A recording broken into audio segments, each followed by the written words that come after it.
Welcome back. Welcome back, every single one of you. Hello. Welcome back to another Wednesday. Another 4 p.m. ish kind of Pacific time. And today, something very special. We had just gotten done reading the last half of the section of Wage, Labor, and Capital, how the capitalist absolutely screws over the worker in production. And now I have to make more notes for a group that I'm a part of for this. And this will be the first half and section of the political discussion. So let's just get right into it. We're going to be reading the last chapter of the Communist Manifesto and making some silly notes like this because it doesn't really deserve, I won't say it doesn't deserve actual notes, but this is short enough to make some doodles and whatnot. I've already started.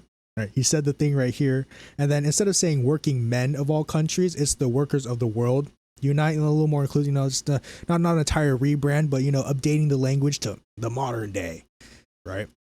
So let's just quite short, skinny work, right? Chapter 4, position of the communists in relation of the various existing opposition parties. And this is like the last point in the principles of communism, and where point 25 goes into the same thing, or like 26, like one of the points of last points.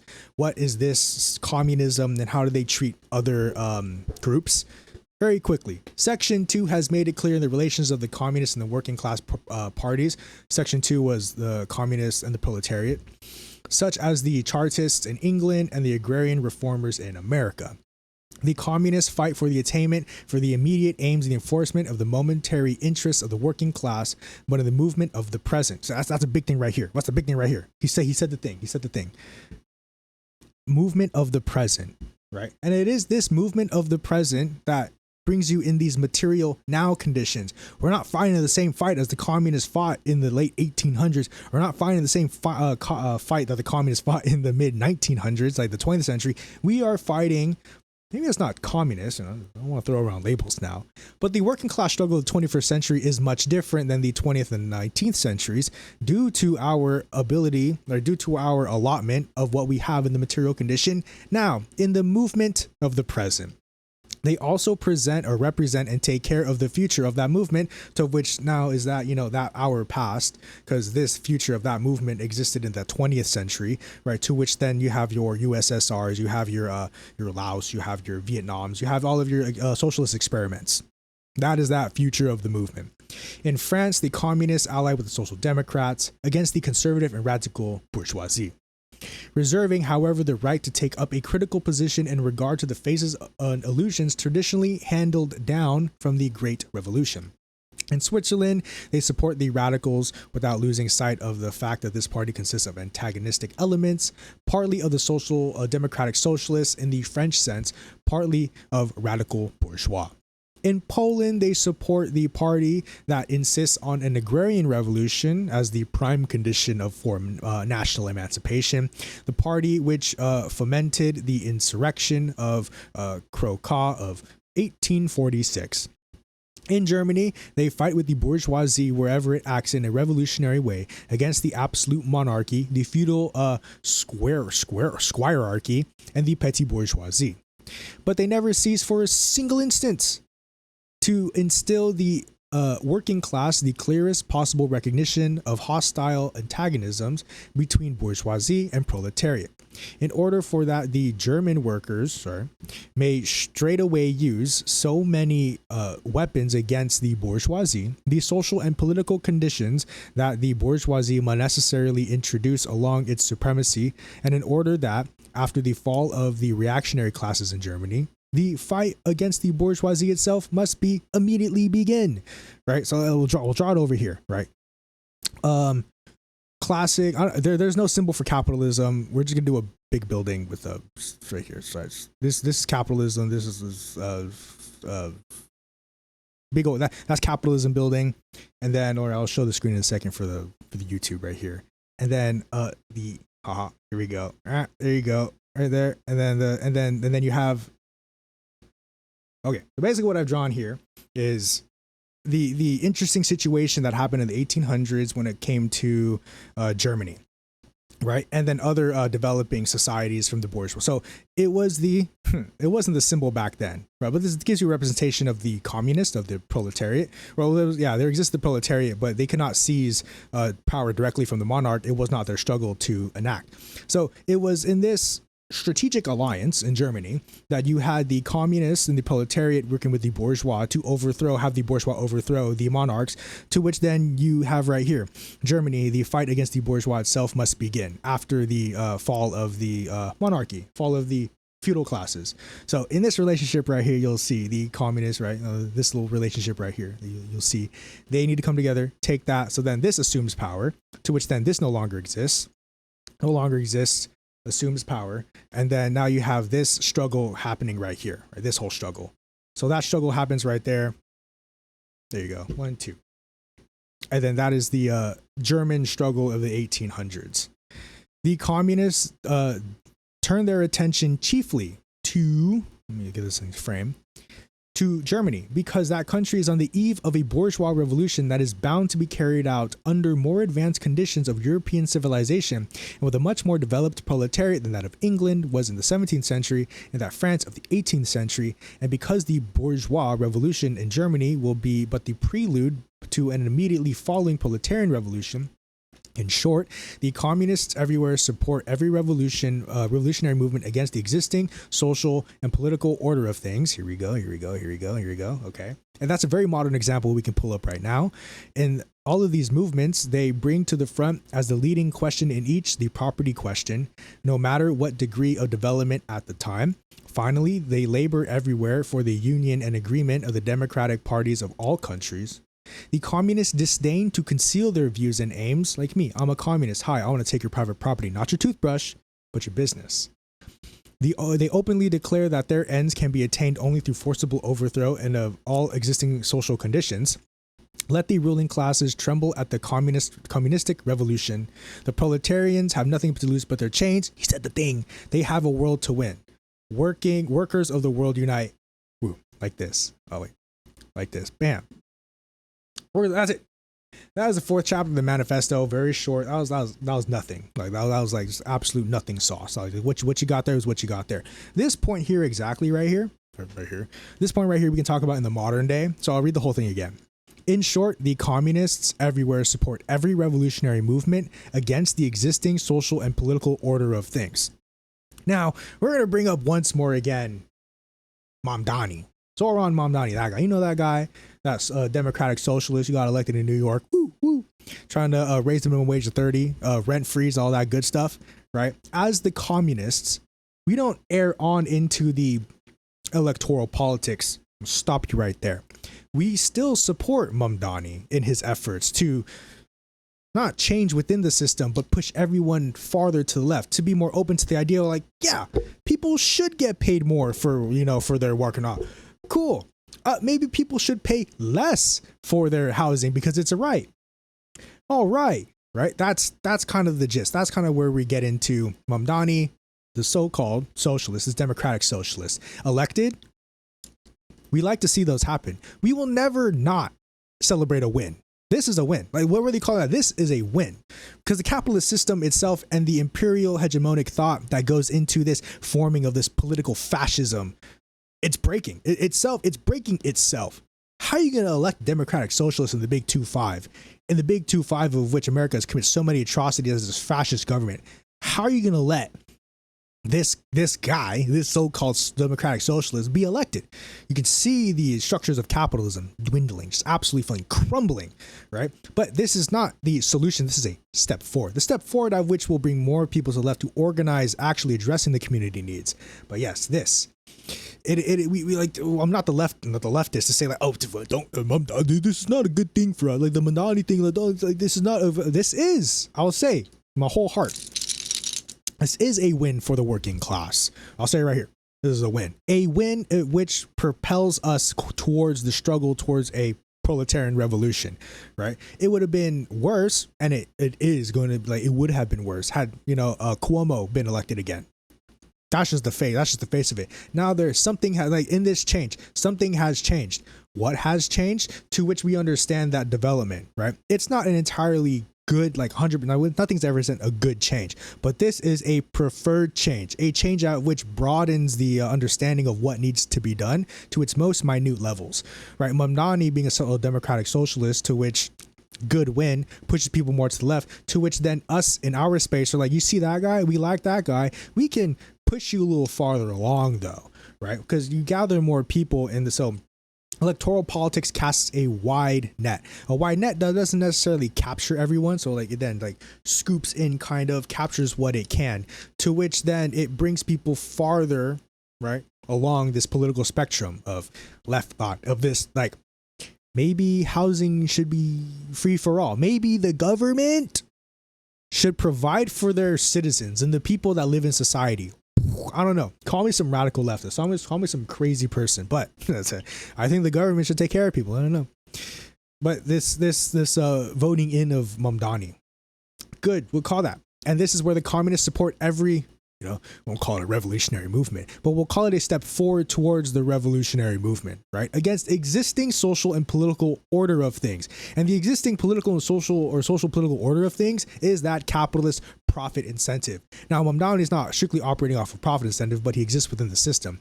So ultimately, the position that Mamdani is in is going to serve the system. But it's like, how do I want to put this? It's like instead of using a shotgun to shoot you, now it's like a pistol. Sure, the shotgun has both guns give you a chance of killing you. Surely headshot will kill you, but a shot to the leg from a shotgun is a lot less painful and a lot less detrimental than a shot from a pistol, right?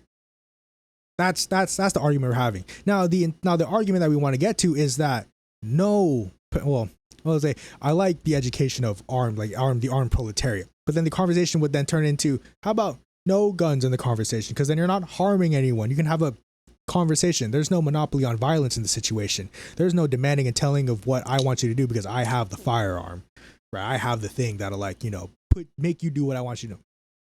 No coercion. We don't want coercive systems. We don't like that.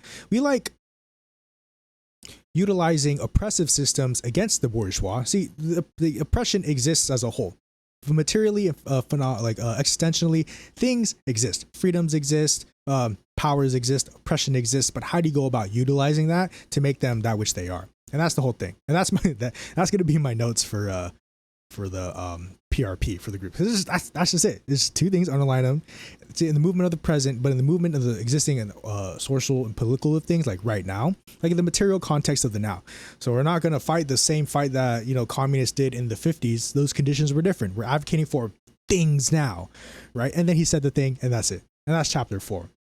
And that was it. I was turning these into notes for the thing, and that's it. What we are going to talk about now, after stop sharing my screen here, is boop. That's done. Slide this over here. Oh, not like that. Take this out of full screen. I'm just doing a little more setup. So here, bam, bam. Hey, while you're setting it up, could I comment on the mayoral election? Yes. In New York. Yes. Okay.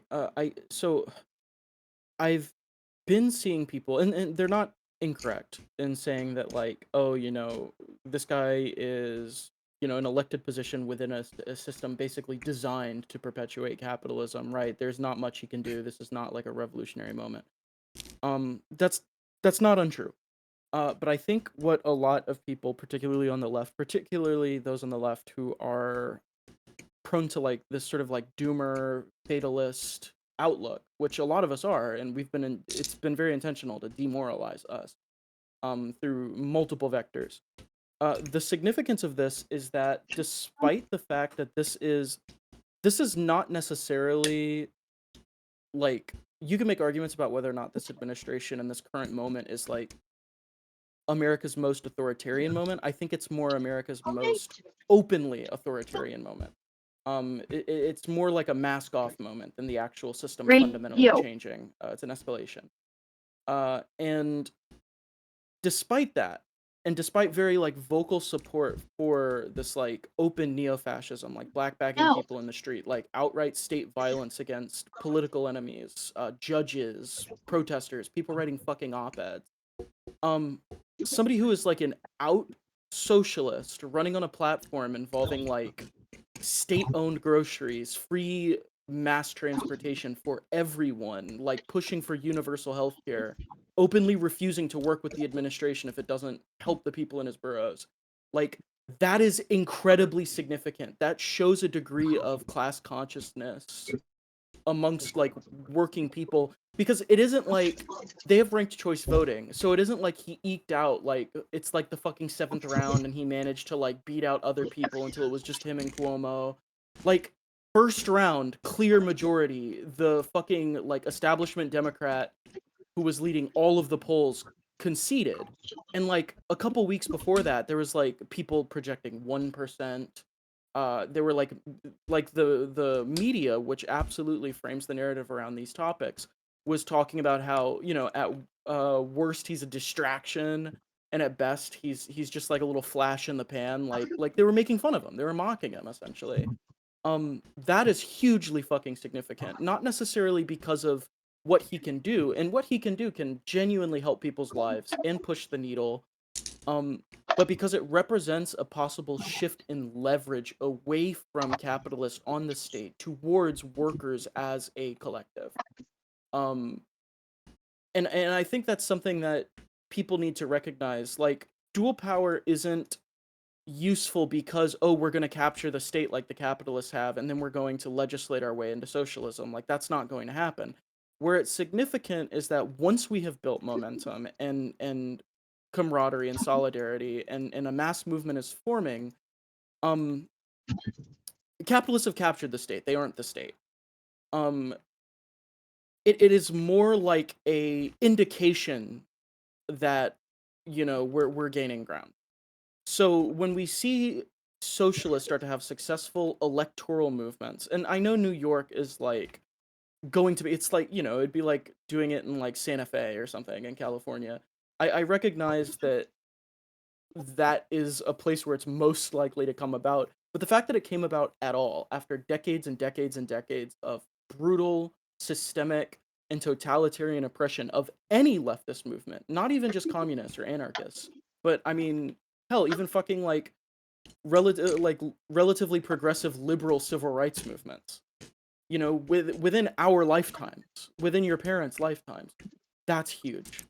That's huge. And so when you see like leftists celebrating this, and when you see you know, people being excited to go out and canvass for a socialist, like don't shit down their necks. You know, recognize the significance of that, and think about like how can we use this as a jumping off point? How can we continue to build momentum? And that's something that I really appreciate about this guy. Is when you watch his like videos and his interviews, that's what he's describing doing, right? He's not saying he's going to fix things, he's going to deliver like the people you know, from his position. He's saying like, you know, this represents the start of a mass movement in his eyes, and it can, but don't, you know, only if we're not building these self-fulfilling prophecies about how, you know, we're all doomed, we're all going to fail, you know, we're all going to be killed by the fucking Gestapo. Like, you know, that might happen, that's not like it's implausible, but you know, we can do this. Mm. So that was what I wanted to comment on that. Correct. Yeah. See, it is a jumping off point, because we just like you said, like don't shit on people who are trying to like do work. Like I'm not gonna like shit out a number, but I've heard it was like thousands of people canvassing, door knocking, be like, look at our candidate, look at Zoran Mamdani, like this is what they offer. Please consider voting for them. Door knocking, like thousands of people went on the streets of New York to get people to be like, hey, look at this. This person is actually trying to help you. Like, would you want to like vote for them? Like, so I always like to say, the proletariat must use all of which they have accessible to usher in the proletarian revolution. If that includes door knocking, go knock on the door. If that includes postering and flyering, go flyer. If that includes like establishing mutual aid networks, if that includes like, you know, going to your local food pantry and helping out, go do that. If that includes engaging in study groups, go do like every single apparatus available to the proletariat were allotted by bourgeois, because the bourgeois own the means of production, right? So whatever is for sale for free to have, the proletariat must come to with it so that they can organize a revolution. So it's like Google and the internet and whatnot, the information is not privatized, it's public. Like you can go out, should you have the means to access the internet, you can go out and search up the information. Like you can go out and the proletariat can have with that. Everything else has been privatized. The means to build a house, the means to produce clean food, the means to produce XYZ, whatnot, and so forth have been privatized. So we must utilize all of which that we have, even if it does mean engaging in electoral politics. There was a Marx quote he wrote somewhere. I'm paraphrasing, but it is that if you need to like go about and utilizing electoral politics, do so in a revolutionary way, right? Do so that moves people. So it's how to utilize that canvassing, right? So like thousands of people went out to canvass. It's not saying that you go canvass to support a Republican candidate. That's the same canvassing act, but it's how you go about utilizing it. This candidate wants to raise your wage and freeze your rent and then give you like good, amazing public transportation. This candidate is the same one for the past 100 years that wants to fuck you in the ass. Huh? Which one?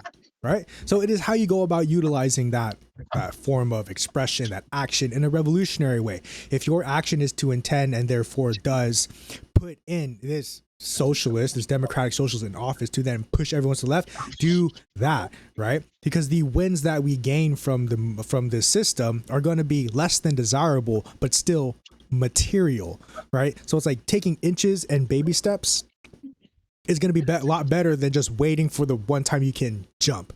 Because what if that time either one never comes, or two, you're in a position where you don't jump high enough, right? So all of these like little jumps or these little steps put us higher to which one you can actually make that jump. The jump into the glorious revolution, the jump into the strike, the jump into this feeding and taking care of ourselves rather than having to rely on a system that oppresses us and keeps us where we're at. So with that discussion, yes, momentum, you have to build momentum. See, so the hardest, I said this yesterday in the time banking discussion, is the hardest point of getting a boulder to roll is to start the push, is to first get it rolling. You have to get the boulder rolling first to get this movement going, to then the movement takes and carries weight itself to just keep going, right? Exactly. Everyone dies. We die. Might be killed. Yeah. Revolutionary suicide, you have to have the mindset of understanding that, oh fuck, so we're all gonna die at one point. Do you want to die resisting against the system, building up these structures to dismantle it? Or do you want to stay complicit, work your job, and not just work your job, but be invested in your job to the point where you utilize it to better your own means rather than building the collective means, right? The collective liberation. So don't die a reactionary. Don't commit reactionary suicide in where you engage in the system, save up for retirement, do what you want to do regardless of your community. Engage in revolutionary suicide, which you do the opposite. You organize, you raise. So it first begins with the rising of the consciousness of the individual. Where you may have heard that the revolution may start not televised. It's in your mind. For the first part, for the most part, yes, the revolution occurs in your mind because the material condition makes you aware of the contradictions of the capitalist system. Why are we not paying our workers more? Why are there homeless people there? Why are they unemployed? Why are they getting bombed? Why are we doing this, right? The rise in consciousness allows this realization, to which then the revolution begins here. The revolution then begins here to then the individual, I need to go ahead and do something about this. Start rearranging, to which then it does not become televised. It just does. It becomes. It just is, right? It's not going to be like doing a revolution now. No, it's you have this understanding of like, oh my God, all of this shit's fucked up. How do we change this shit so it's not all fucked up? And that's where we get to the organizing stuff and this building their relationship, even continually to raise the revolutionary consciousness of the individual. It is that awareness.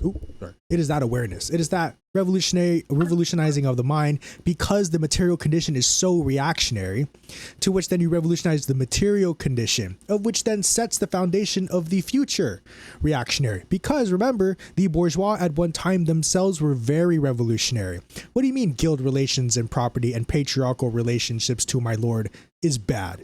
I kind of like it. I like being a serf and peasant. Right? Said the reactionary of the time. The bourgeois revolutionary says, no, you can own the stuff that you make. And you can sell that stuff on the market for a profit. Like, what's a market? The same ways we talk about what's collective sustainability. What is mutual aid, right? The peasant and the serf will ask the bourgeois, what's a free market? In the same ways we will, the conservatives will ask us, how do you go about a proletariat revolution? How do you go about the XYZ?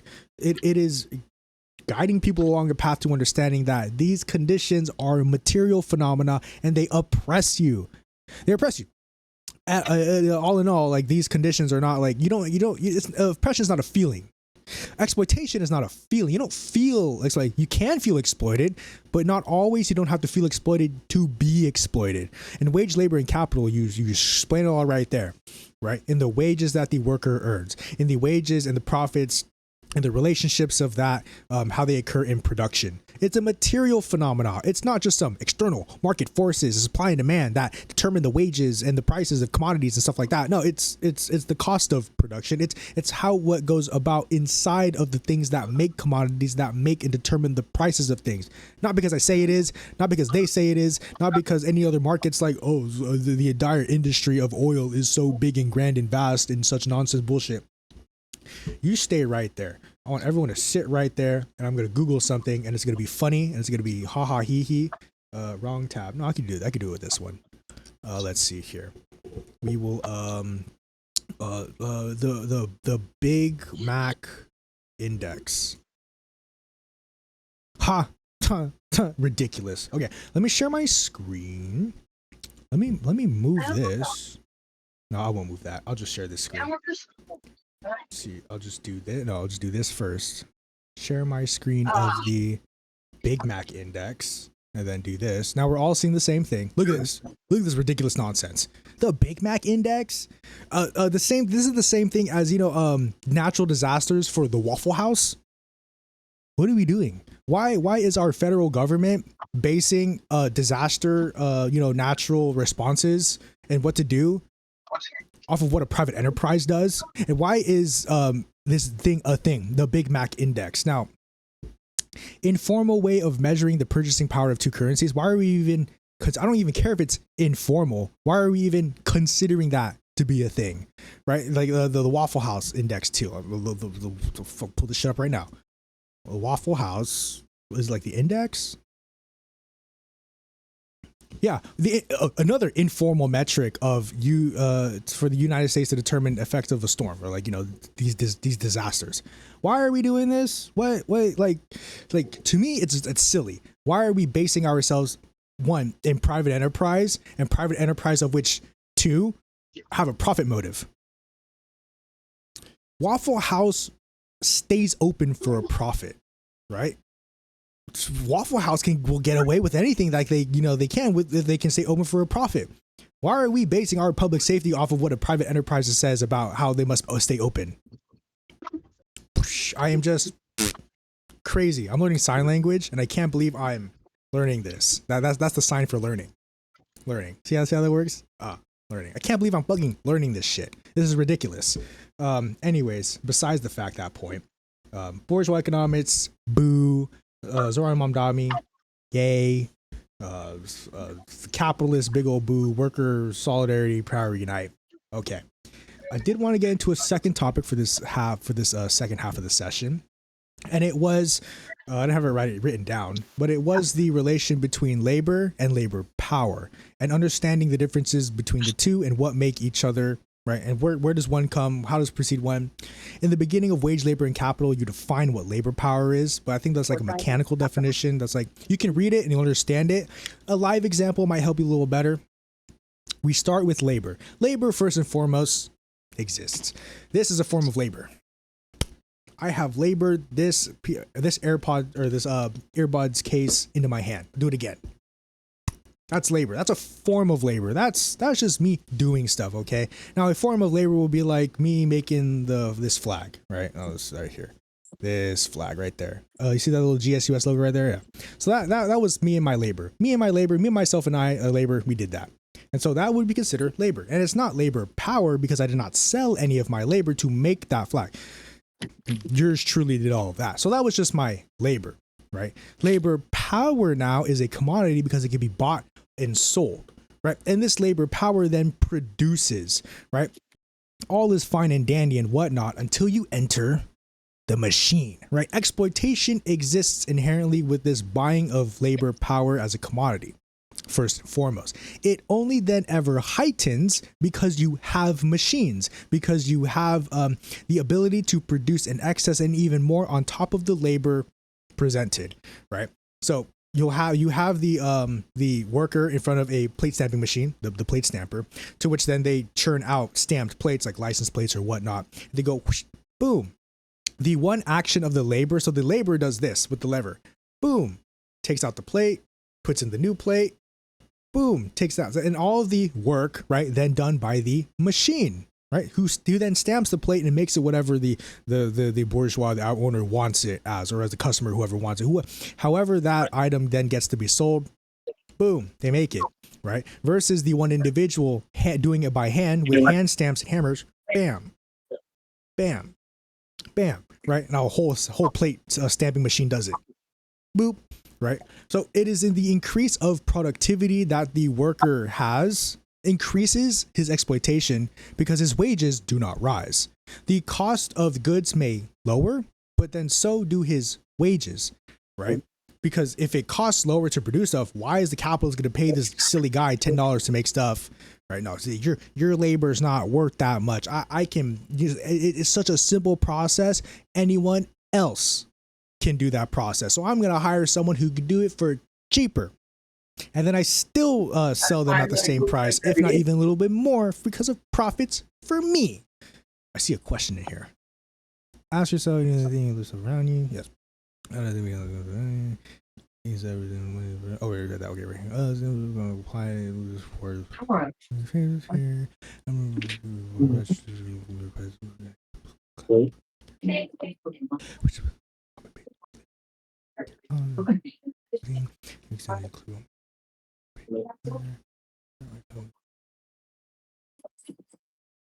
Oh, here's another way. Corporation. Yes, yes. No, you're reading the chat. That's all base. All we were saying. Yeah, there exists this negation point of production, and where the prices of everything just drop so much, or they rise so high where no one can afford it. No one can afford it, then drops them. But the actual material force of production and producing, we will have the ability to produce so much shit that nothing will be any valuable in war. Right? Nothing will be like valuable to be like incentivize people to work, incentivize people to buy and whatnot. But you'll have a production force and capacity and billing to be able to do this stuff, like to be able to do this socialism, because so much already exists. You know, there's one contradiction of capitalism is the fact that capitalism requires a social phenomena. I'm sorry? It might not even be like that if you were to check it in 5-10 minutes. Yeah. So it's just one of those things. It's kind of hard to tell. Right there. Okay. Just for a minute, just for a second. But here we have this contradiction of capitalism, and where capitalism, right, you require a social power or a social phenomena, labor power, to produce for what? Not a social need, not for any social understanding, but for a private understanding, for a private interest, a personal interest. So that's the contradiction to capitalism. Capitalism does this. Capitalism is when you take labor power, a social phenomena, bought to then produce for a private means, commodity production, producing for a profit. That's a contradiction. That's one right there. Capitalism is riddled with these contradictions, unaddressed. When they go unaddressed, problems arise, problems occur. And capitalism simply seeks out to fix the effect, not the cause, the effect. So it's like, why are people poor? Oh man, we can't make the corporations pay more. They have a right to their profits. So we must set up public infrastructure to address these needs, and a lacking public infrastructure at that, and not very sophisticated public infrastructure because it's not profit incentivized. Nor should it be, right? Why? So like you talk about the USPS, the U.S. Postal Service, right? Where you send mail out and then it gets out there and then it's pretty cheap to send mail out. Excuse me, the economists will say, why is the USPS wasting $700 billion a year, whatever the amount is, right? Billions of dollars a year that the USPS is done, right? Why are we investing that we should be profitizing off of this event? We should have UPS as the national shipping service. Weird, strange to always constantly think about the profit motive and the profit incentives. Weird and strange to think about how we must and have utilized profits to make shit and do stuff, right? Make shit happen to do stuff. It's quite strange because profits themselves are unethical, immoral. That's an extraction of surplus value. Profits privatized? Boo. We don't like that. We don't like profits. Profits publicized now. See, profits exist because surplus value exists because, the individual who produces for themselves can produce more in a day than they need type shit. So you have surplus, and surplus originally began in agrarian society, like the formings of a farm, to which then now you had an excess. So it's not what you just got, what you had and ate. So like technically it was not a surplus to like hunt for like a boar that's fed you for like a day or two. That's not excess. Is when you have so much you can't consume it within a reasonable amount of time for any so you just have so much, it's just sitting there. You're just sitting there, value's just sitting there, whoop, and then you have the surplus. Now production may not be a problem. You have a surplus, you've produced a surplus, production has been solved and fine. How do you go about distributing it? And it's been this question for the past many so years. How do we distribute this surplus and this excess surplus under commodity production that capitalism has materialized? How do we go about distributing this nonsense? And it's not rocket science, right? It's not profit motive either. It's simply just, oh wait, I have a lot of this. I don't need none of that. Hey all, do any of you need this? I'm just saying, the system could be so simple and it doesn't take a lot for, and Marx writes it out, wage labor capital. The worker outproduces for what he needs in the given shift that he is there for. In the 12-hour shift, he produces 6 shillings for the capitalist, to which the capitalist then gives them 3 shillings for their labor, and then out shits then the other 3 shillings, right? When the 2 shillings were produced on the labor of the farmhand, right, for the capitalist, for the owner, one of those shillings was given to the capitalist and the other shilling was given to the worker. But the worker cannot use that shilling to then produce more shillings for himself to employ other people to work for him. He must use it for subsistence. He must use it for his needs. The laborer cannot but help and must use his paycheck to give him a roof, to give him food, water, subsistence, anything that he needs to reproduce himself at work the very next day. That doesn't sound like a very just system to me. To me, that sounds like slavery with extra steps. And I'm pretty sure we all understand that. Capitalism equal slavery plus extra steps. But capitalists don't know that. Capitalists think everything's all fine and dandy, hunky-dory, right? Me, capitalists, don't know how capital works scientifically, but me know how capital functions so that I can use capital for my understanding, for my being, for my profit. Caveman don't know how to calculus parabolic curve, but know how to throw a spear, get dinner. Same concept, same understanding. Capitalists don't know how capital works. They just know what to do with it once they have it. That's a thrown understanding. That's just a boop. That's just oh, it's right here in front of me. Oh, I get to do whatever I want with it. No need to investigate further of how it became. No need to understand how it becomes. No need to really know where and how to utilize it for the best benefit of the people. Or even of me. Even the capitalists use capital in a very destructive way. It's not even for the best benefit for themselves. Because when you hoard capital like that, you hoard labors, right? These commodities and exchange values. The lack of circulation in the economy cripples you. It cripples an economy when people don't spend. What's the point of hoarding if everything goes to shit? If everything goes to shit, what's the point of hoarding? Because then you hoard it for no reason. Let's say you had $1 billion, just a stack of $1 billion behind you, right? But if no one accepts any money for it, what's that worth, right? And that was a hint at the time bank. Oh, I can't wait for the time bank to become a thing. All these small pieces, little sidetrack. All these small pieces going into the time bank, people's inputs, people's outreaches, like it talks about the time bank, like people's contributions to time banks, it's all adding up, or everyone's contributions are adding up. And I can't wait. Just ask the question, oh, you have money? I don't care, because I'm compensated by time, and my time gets me other people to do things for me, with me, not for me, with me. Right. So I know someone who can purify clean water. I just give them a few hours for a case of water for what I need. Yes, time banking. Cool, great thing. If we want to talk about the rest of the time. But in terms of labor and labor power, labor is a natural force that you have labor, and labor power is what's sold in a market for a production of commodities or production of things for the sale of, right? So labor power produces your toothbrush. Labor is what you do to brush your teeth, right? Labor power produces chairs. Labor is your ass on the chair, right? Just me here.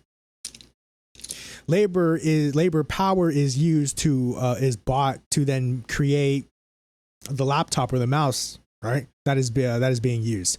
Then labor is moving the mouse. We see here utilizing the actual thing. So labor is you doing like in this relationship, and then labor power is what's being bought, the commodity, right? Labor is what makes it being done, right? But labor power is what's being bought. And that is how you articulate that extraction. Because when you buy something, you can use it, but you don't use it to its entirety, at least to the laborer. The capitalist uses it to its entirety, to which then it extracts. But the laborer does not realize all of that value. The laborer does not realize all of which they have labored, materialized into the product they sell. They don't sell it.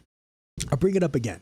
The quote, the very beginning of Wage, Labor, and Capital that I pulled. So soon his labor really begins, says Marx, it ceases to belong to him and therefore can no longer be sold by him. The moment you enter into your workplace, whether you manufacture stuff, you're at a cashier register, you're at a mall job or whatever.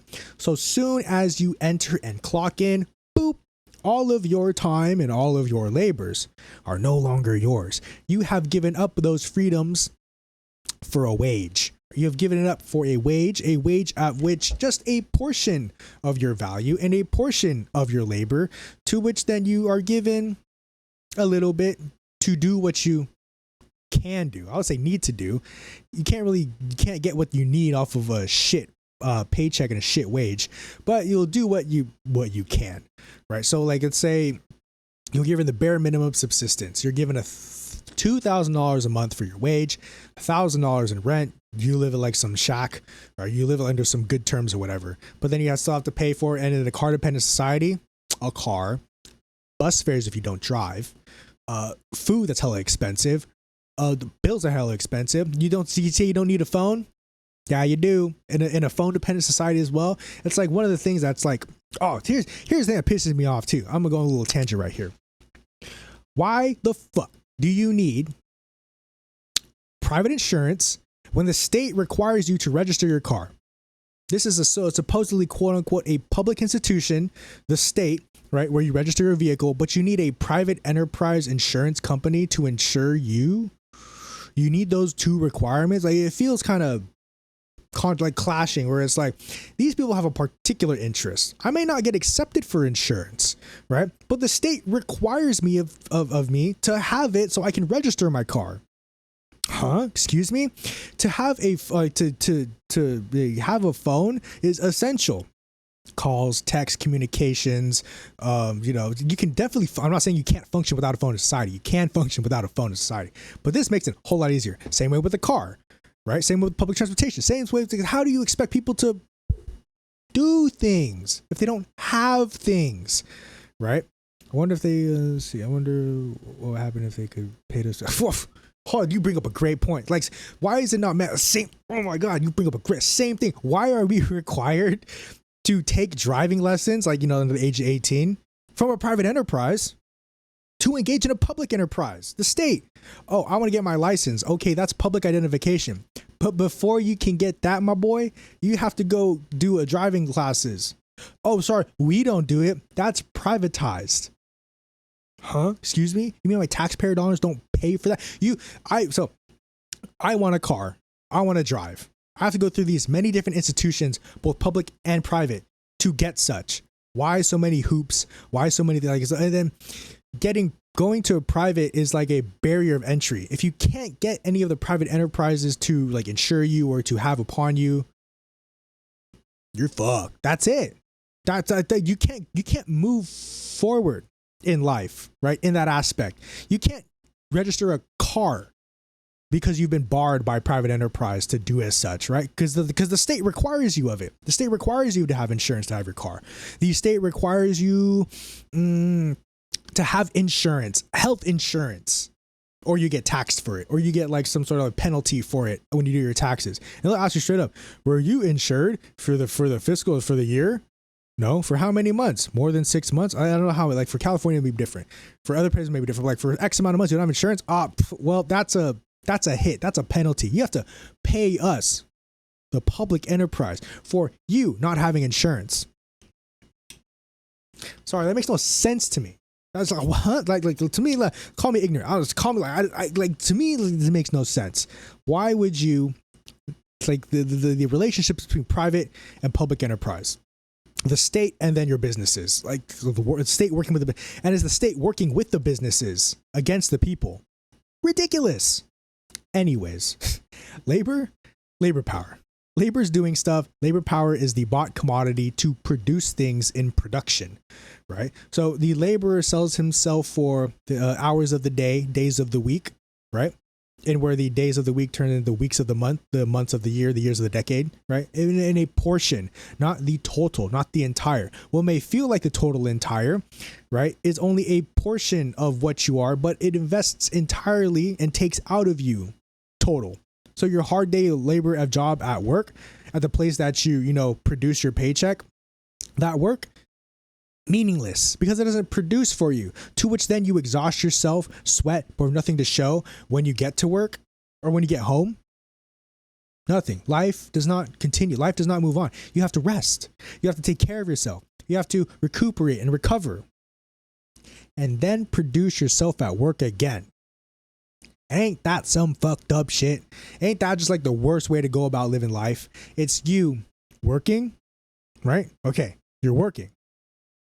You earn a paycheck. Okay, but that paycheck isn't enough. That's one. You then go home. Oh shit, it's late. Or oh shit, I'm tired. I can't do anything.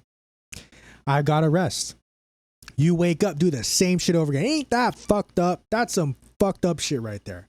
I hate seeing it and I won't stand by it. That's why I like to give my labors relatively free or at a very reduced cost, of course, right? I'll give what I can to the community. Everyone should be giving what they can, right? That's how we take care of each other. We take care of each other by addressing each other's needs, not going to a Chick-fil-A to get food because I'm hungry, not going to a Walmart to get clothes because I need to clothe myself, but going to not the local small business, the petite bourgeois, but knowing someone who has the skill to be like, oh, do you want a shirt? I can sew and hem a shirt together. Oh, do you need like XY food? I have a fruit tree in my backyard I'm not using. Connections are being built, baby. That's what it's all about. I didn't want to. Okay. So this isn't like so labor power that conversation is over. What I wanted to get to, and though it's lasted a little bit, is time banking. And I've thought of this idea of time banking. Okay, stick with me.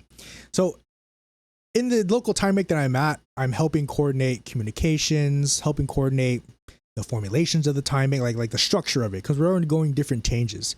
So at the time bank and what we're trying to accomplish, I thought of this idea. It's grand, fast, great, amazing idea.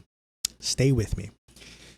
The time bank needs people, right? Needs hands, needs people inside the time bank engaged, right? Needs people all around the Bay Area, my area, to be in the time bank. That's the problem. We don't got a lot of people. We got some people. Well, not saying it's dead, but we could use a little more. Okay, that's a problem. We don't have people. What is the solution then? Here's a crafty solution. So it goes like this: step by step, plan it out. The time bank, we ask the community, the time bankers, to help agitate and advertise and post up flyers and whatnot for the time bank. Materials are provided by the time bank. And the know-how and plan to are provided for, and we can walk together to do it like ourselves, like, to get the know-how. What you get in return is time. You get time for it because all you're doing is your labor. All we need to, because we provide the posters for you and the tape, and all you need to do is go up to lampposts across your street or your neighborhood and just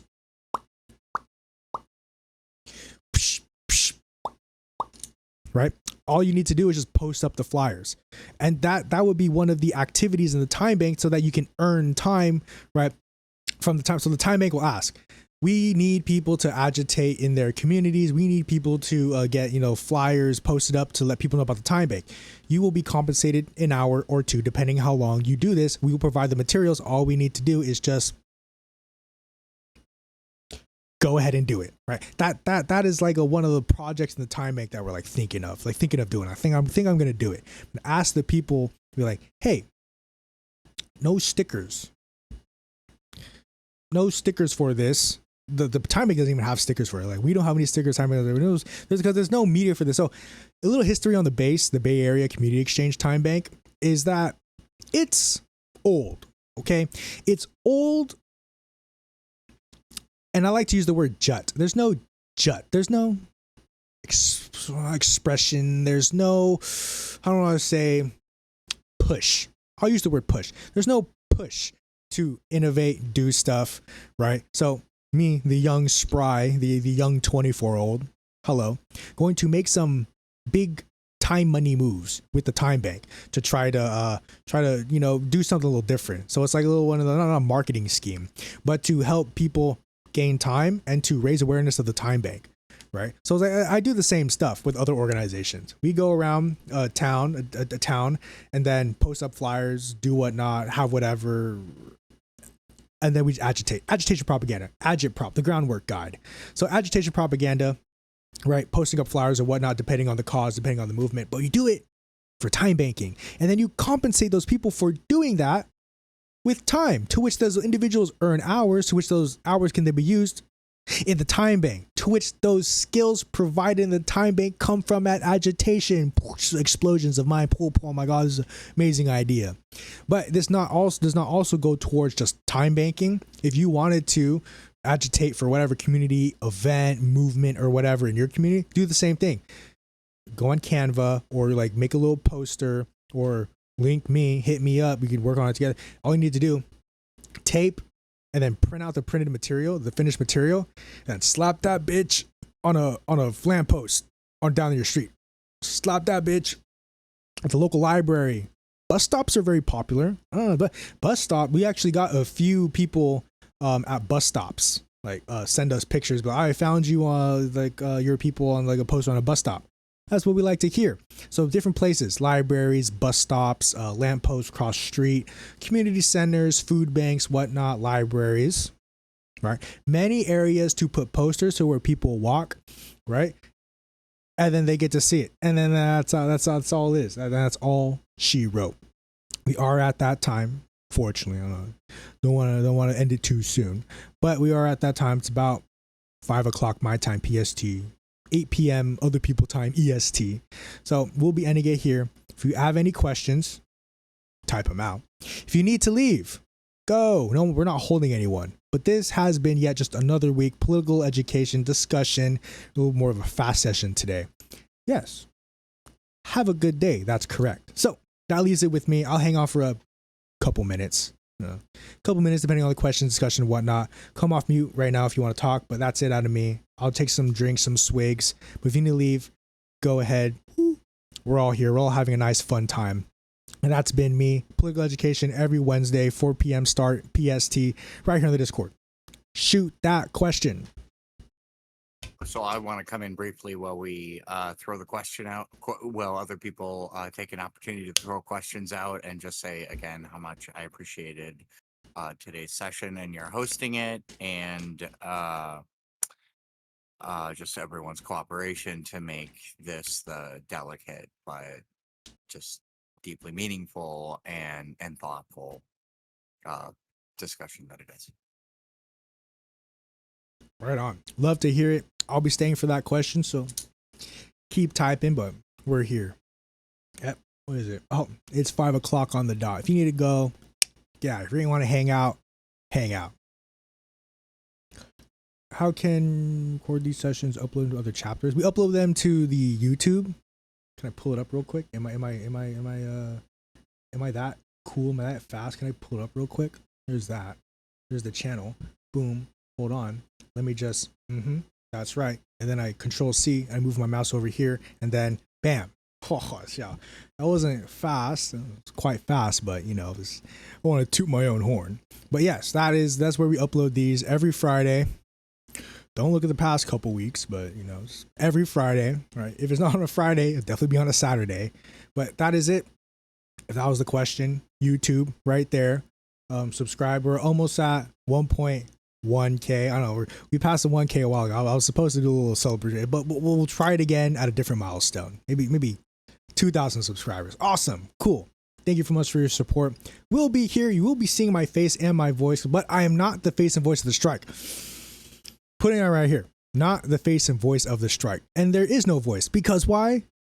It says it right there. We are a decentralized network of committed individuals, organizations working towards a general strike that will liberate and disfranchise and oppress under the systems of capital in local neighborhoods and our global corners as well. That's who we are. Yes, these recorded skull emoji. Unfortunate, but you said some banger stuff, so it's gonna go up. So you're good. Yep. That's right. Says it right there in the description. Decentralized. No face. Right? No face. I have a face, not the face. Nor is anyone the face. You'll have prominent speakers. I wouldn't want to take the mantle of a prominent speaker, but if it just happens to be like that, so be it.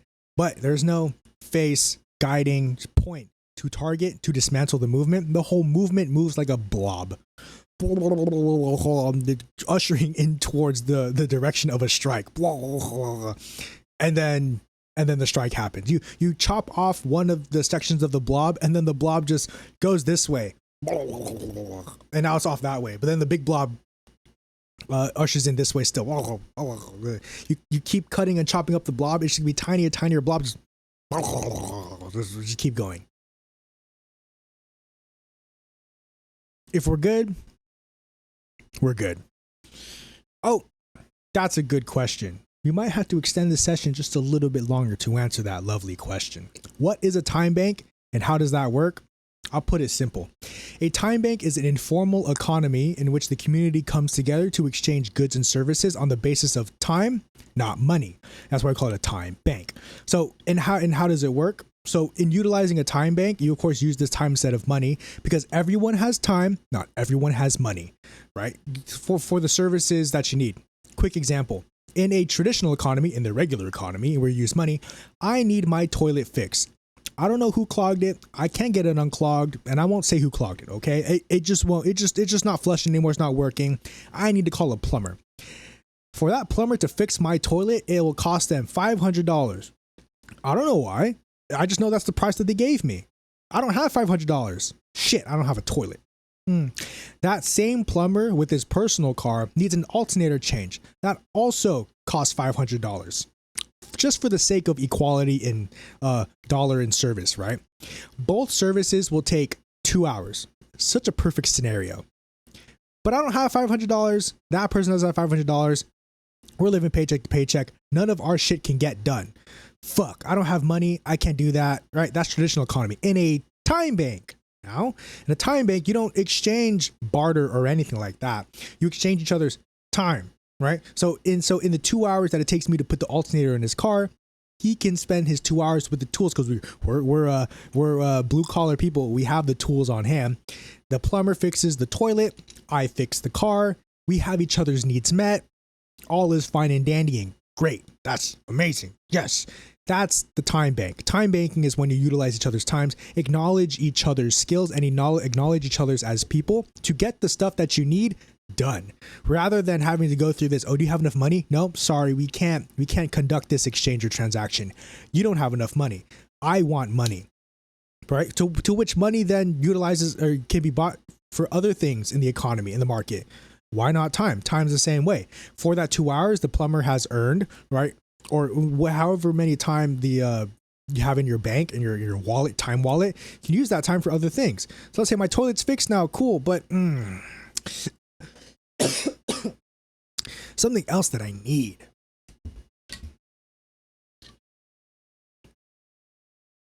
Yes, cool. I will be stealing that definition. Thank you. A formalized version of favors for friends. Because what I used to say, what I still say about time banking is that time banking structures community building. Community building is still a thing.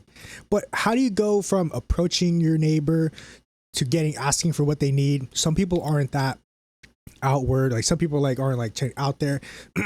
Time banking formalizes favors, structures community building so that you can engage within the community without having to utilize this money. right? This money stuff, this the stuff that you have to procure from your job, of which the job that is predicated on capitalism and exploitation. Everyone has time now, and time is direct. So when I fix that car for 2 hours, replace that alternator, in the same 2 hours, my toilet's getting fixed that I need. I need that toilet to shit, and the person needs that car to do whatever they need. Right? It's need based. It's not money based and want based, like money. I want stuff and I can do stuff that I want. No, time banking is need based. It's what you need, right? And this to say that time bank is not going to just completely wash over and take over a traditional economy. Time banking, in this revolutionary understanding, is to supplement, is to pad economic distress against the current system. Sounds like you should let your chapter know. So that's the thing, though. I'd love to let our chapters know about it, and I'm going to. That's a part of the plan, but it has to be structured, to a base principle. So it's like the stuff that I have now, it could work. We're only missing the platform, and I'm in talks with some people who can probably help us with the platform. You should just be quiet about that. But the only thing that is missing is a website or a platform, like something that GSUS has. No way. Don't lie to me. Don't lie to me, because we have Aradia. Oh, God bless their soul. Back-end engineer. Back-end Aradia does coding and stuff, but they need someone who can design a website, who can do a website. If that's you, can make things happen, slide through my DMs, or I can hit you up. Right? Oh, Squinch, where were you? Oh, okay. No, you're good. But yeah, I can't see your full name entirely. The streaming thing's up. But yeah, slide me up, slide my DM, hit me up, make something work out. Because that's all we need. It's just the front end, and we have so I'll just do one of these. Okay, hold on. Let me just bam. Let me do one of these. Let's see, share. Okay, right here. Then I'll do one of these again. Canva. Okay, now you're seeing that. You see that. Okay, now you see that. Okay. So this is the gist. This is the rub. All of these pages you see are one of the pages on the time bank, and there only consists of a few of them: home, directory, exchange, request, offers, and people. And then people is just a list. Directory is a list. People is just, when you click on one of these, it brings you to the people. What we really want and need are exchanges, requests, and offers. So these three pages right here. Community exchanges makes it public. Requests are where you can add a request. Like these, some people need guidance from artists. Someone needs a graphic designer. Someone needs all the gardening help. And then some people are offering kindling bags, pickups, fallen fruit removal, consumer report. Oh, there's me, automotive diagnostics. I can offer automotive diagnostics, right? So it's simple though. We've decided, right? Can't see the comments or the chat right now. The whole canvas taking up my screen, but you see it right here, and where we only need just the exchanges, requests, and offers, and it's very basic. We decided that we want to keep it very basic because we can design it very nice and overloaded, right? But we want it to be functional, and we need a place to point to be like, this is a thing. So it's not glamorous, and we don't need it to be glamorous. This is very functional. At least to me, this is fine. It can be updated or whatnot, right? On the front page, your transactions, your bids, like what you have done, your bids, and then your requests, what you need. A lot has changed since then. My front page was made a while ago, but there's that. There's that. That was basically just a little Canva of that. I'll actually link that if you want to take a gander. Copy. Here. Bam. Right there. That's the Canva. That's the Banva. Right. That's it. That's time banking. And that's how you can do time banking. Because time banking is just you asking for favors, but then recording the amount of time it takes you to do that favor so that you can be owed what's for you, so that you can go out in the time bank to get what you need, right?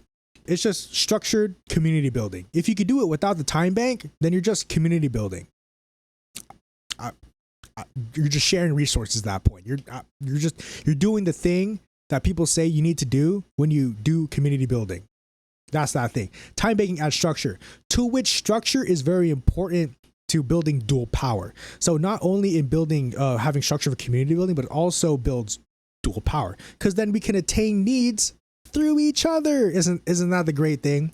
You attain the needs through each other, not through corporation, to which corporation privatizes production. The people more or less publicize it, socialize it, because we're addressing each other directly through that which we can, right? Through our collective labor power. The labor power bought by the people through time. See how that works? See how, oh my God, all this stuff coming together. That was all of it right there. And that was all of me right there. So I'll let the squinch do the typing. That was it. I'm thirsty. I'm hungry. And then that's time banking. Yes, without the exploitation. There's no coercion. Because it's like, oh, can you do this? Like for 3 hours. Like that's what you think it's worth. It's no longer the employer be like, oh, you will do this for $15 an hour and you will like it. Because we got into the, not the argument, but we had an observation discussion yesterday. It was like, okay, what if someone had a skill that you need, like seaming, like sewing, but they were really good at it, and it could take them half an hour to what someone else would take 2 hours at? Would you still compensate the same? Like, yeah, you would still give the person who would take 2 hours 2 hours to do the same thing. It would take someone half an hour to do it, because that's what you're compensating that time for, because that time is baked in with that labor, that skill, right? You're giving that 2 hours to the other person because that's what they can do in that amount of time for the need to fulfill your need, right? Because in that same time that one person can do help 4 people for that in those 2 hours and still get 2 hours with it. So it's all about how much you can get for how much you do.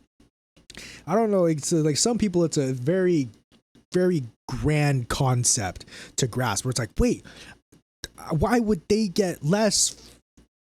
Like for me right now, like it's hard to articulate. Why would they get less for doing less? I guess for less, even though they're more skilled. Because it's like, you would pay someone, let's say you would pay the highly skilled laborer, the worker, $100 for that garment. And then you would pay the low skilled worker $25 for that garment. Even though it took the low skilled worker more time, and it took the high skilled worker less time. In a time bank, all time is equal. Therefore, you make individuals equal. Therefore, you people see the eye to eye. It's not like, what can you do for me? It's, what can we do for each other type shit. See how that works? Love time banking. I just can't get away into it. There's one thing I love about GSUS. It's how we can apply time banking. 1, and then the strike. 2. Oh, love talking about the strike. You know what? I think next week we'll all talk about the strike. The whole thing, just once again, talking about the strike, just the whole thing again. We talk about the strike a lot on GSUS political education. I think it's only necessary. It's only what needs to be done. Talking about the strike. That's what needs to be done. But yeah. Well, like, free markets, community not only needs people, build solidarity. Well, the proletariat actively undermines coordination.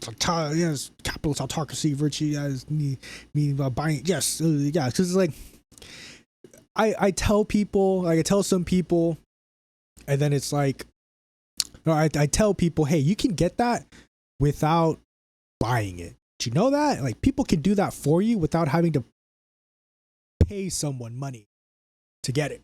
And they're all, huh? Say what? Oh, say what? And I'm like, yeah, you can do that. And they're all, I'm not buying it. That sounds like a scam. And I'm like, it's not a scam, buddy. It's how life works. It's me, I could do stuff. And I give you what you need. And that's it. Push. That's it.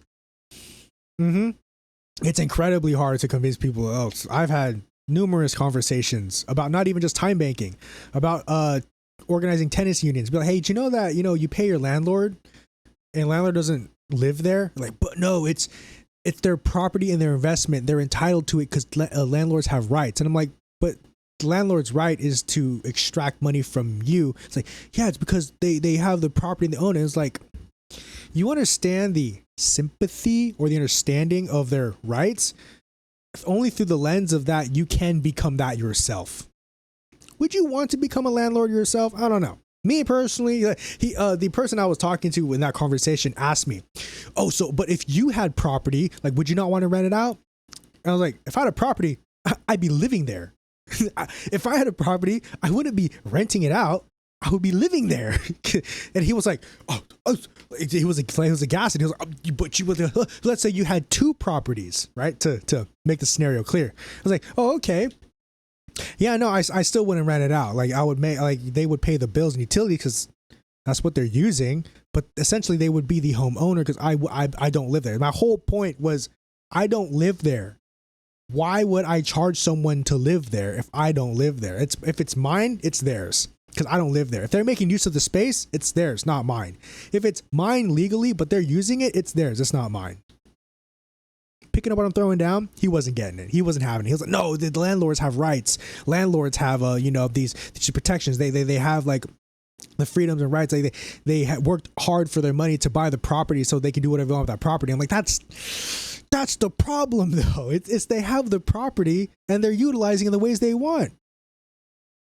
How is that considerate of anyone else? He's like, no, it's not about everyone else. It's about you individual person. I'm like, that's it right there. It's like, that's it right there. It's like individualism. It's like, couldn't have the conversation. Couldn't. So that's like, not every single conversation you have is going to pull people to the left. You're going to have brick walls and be like, oh, that's not how it is. And I'm like, well, what are you going to do? What are you going to do? You know?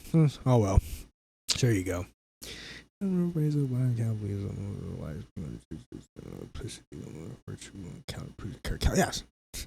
Oh, what do you do for work?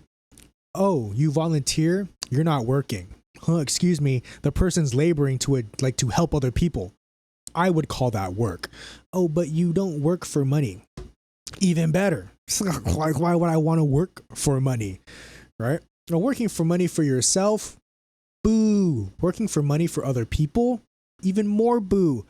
Working directly with the people who need it? Yay. Yippee. That's what we like to see. That's what we like to see in our decentralized economy, this informal time banking economy where we adjust each other's needs. And here's the grass material here. Many years down the road, just many years down the roads, I'll address that question. But many years down the road is where you'll find an individual from Nevada who has like 30 hours banked at the time bank, and then they travel across to Connecticut and the car breaks down. Oh darn. I need to call someone, pay money but oh no, wait, I'm a part of the time bank. Maybe someone in the area who also is in the time bank, national GSUS, can help me with this breakdown.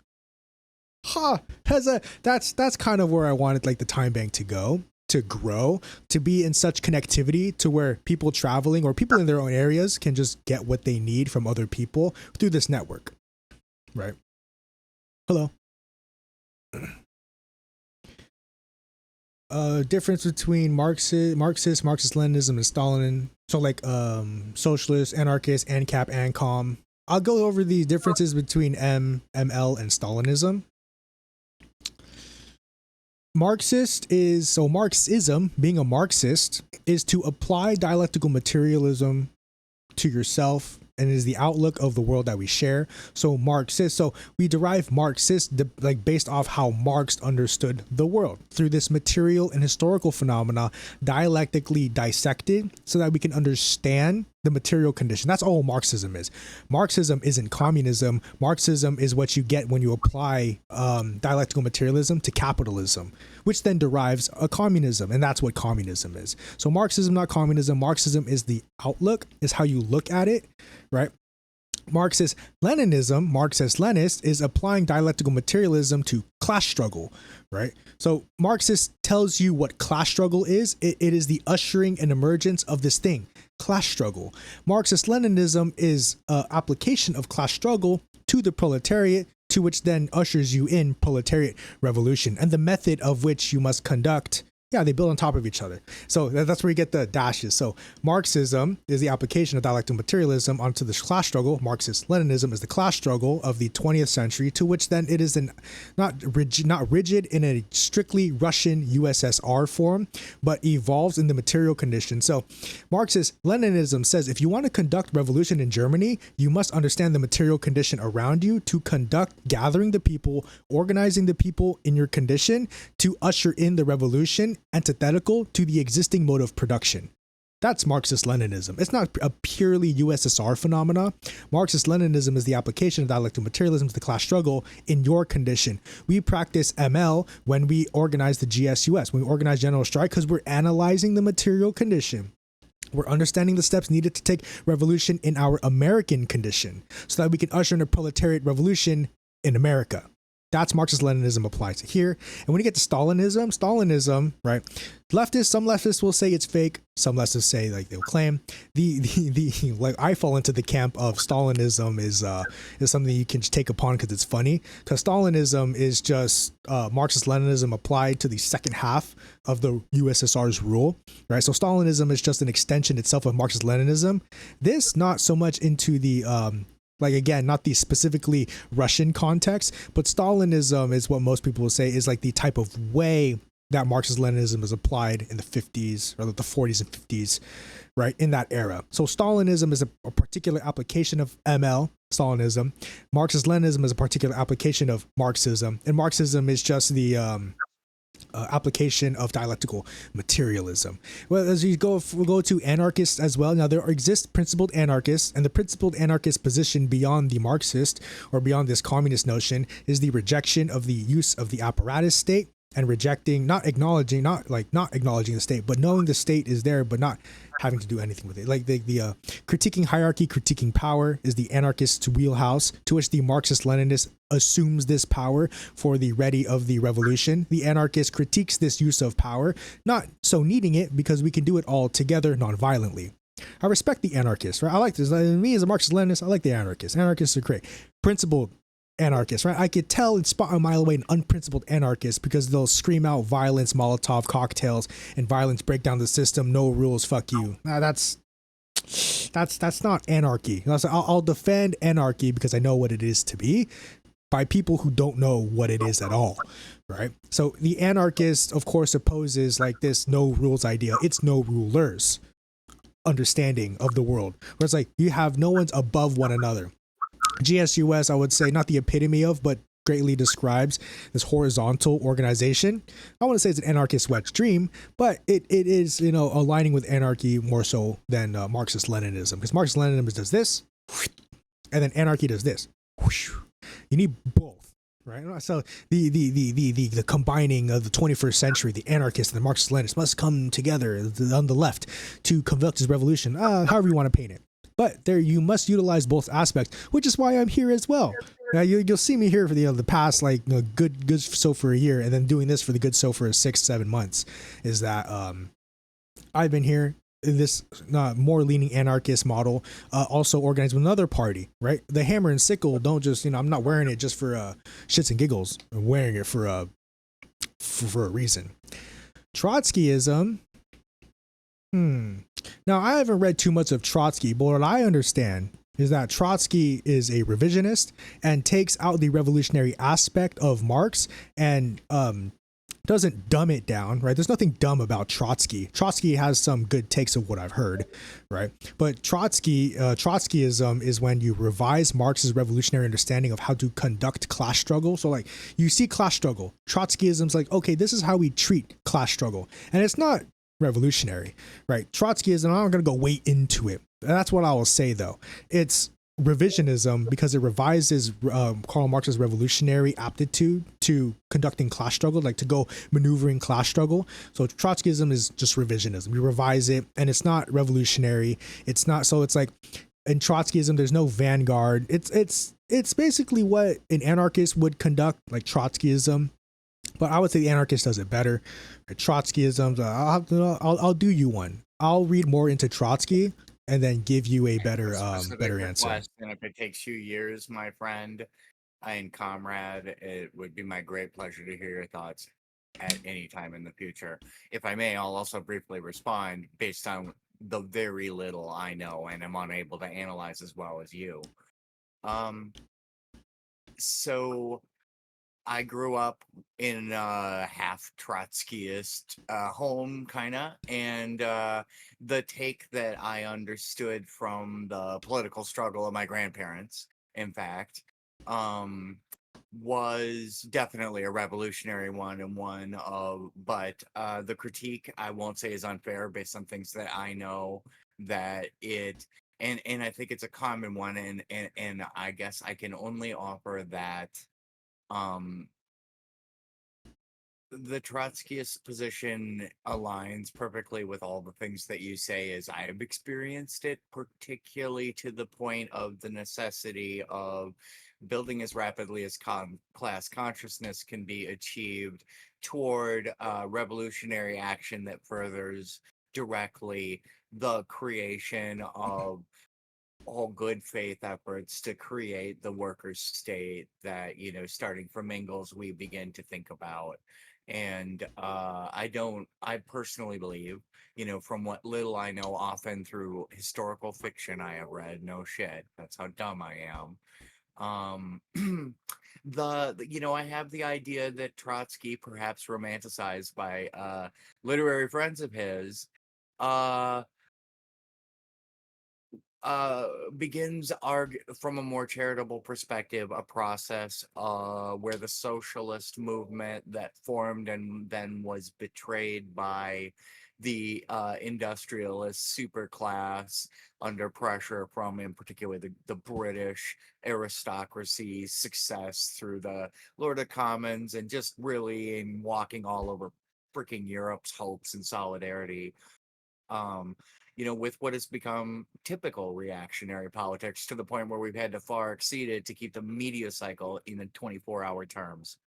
So, like, from that perspective, I hope and maybe a little believe that the Trotskyism might be viewed as beginning to inform the class consciousness that must eventually develop in the psychological revolution that this youth movement is a part of and must be a part of. Right on. So I'll do you one. Read more about Trotsky.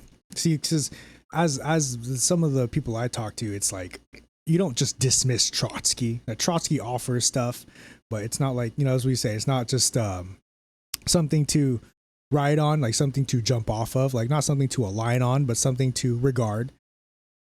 Good stuff. Here we go. What does a post-capitalist America look like? First off, no more America. That's what a post-capitalist America looks like. No more America, because America embodies capitalism. So first, there's no more America after capitalist America. You just get Turtle Island. Yeah, you get Turtle Island. So after capitalism, which means the negations of capitalism, which means capitalism is no longer a thing, you don't get any more America. You get the land. The land's still here, right? But what you call America is no longer being and no longer here. You just get the land taken by the workers, by the people, by the indigenous, by the. So here's the transition. The transition looks something like this: colonial, worker own, indigenous. Yes, that is how it works. That is the transitionary period, right? So it doesn't go straight because the indigenous themselves exist as the oppressed class, as the workers, like workers collected, right? All following themselves with the same class struggle under the same oppression of the entire bourgeois. And so you must encapsulate and capture this entire force of the hands from one to another, the bourgeois and the classes, the working class. And the working class then among themselves, one, oppressing the bourgeois presence, and two, quote unquote, decentralizing everything about production to the needs of the people according to their ability, right? And of course, paying restitution or paying reparations to those been wronged by the capitalists. So then it takes among the workers themselves to dissolve all of that capital amongst where they need to be. Yeah, so like slowing down consumerism, not a complete halt, because people are we need to consume. Like we eat food, we use water, like we build homes, so we consume, right? So it slows it down. Yes. Let's see. Yes, revolution is inevitable. I like to be building pressure.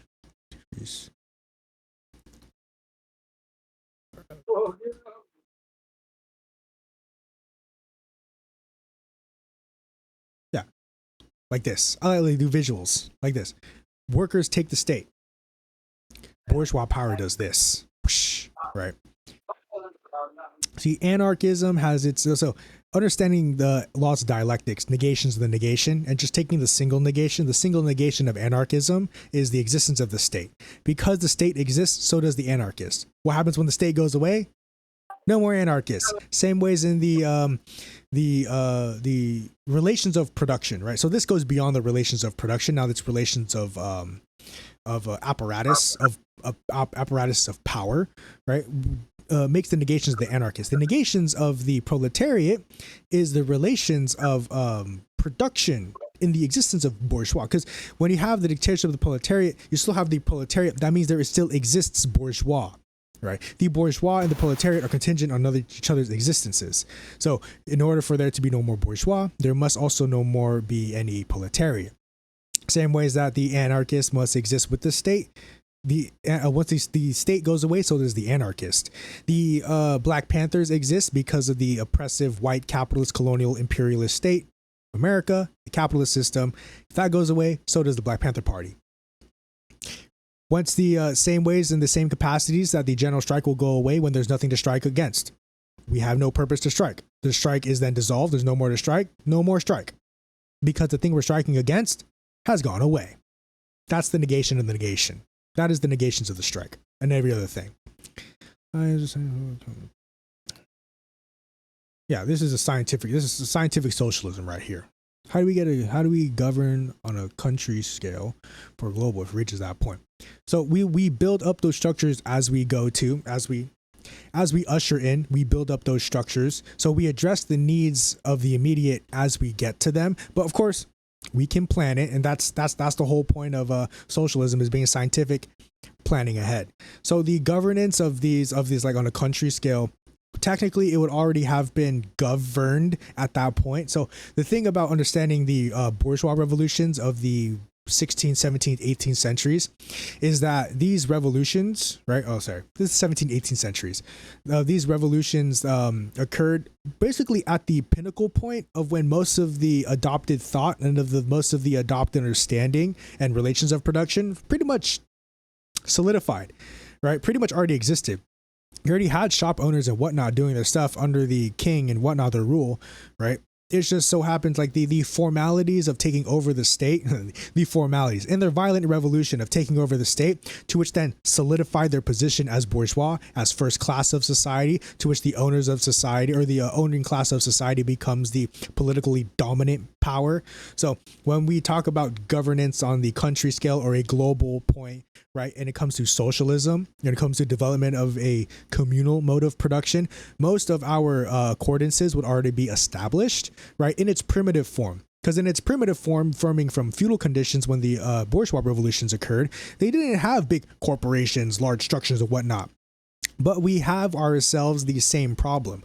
We're not going to go out and like create socialism, the great like system and the system of governments and, moving around like the production and capital and whatnot to make a socialism. Like we build that when we're building and going towards the revolution. So how do we govern exactly? Can't tell you. But I can tell you that in the formations of that revolution, we already have those systems in place. All we need to do once we have the state within the workers' hands is to solidify our presence. Right? That's what the USSR did.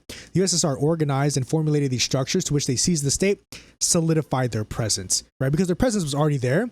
That's the reason why they captured the state in the first place. They solidified the presence through state apparatus, which then they oppressed the bourgeois and then raised the conditions of the workers, right?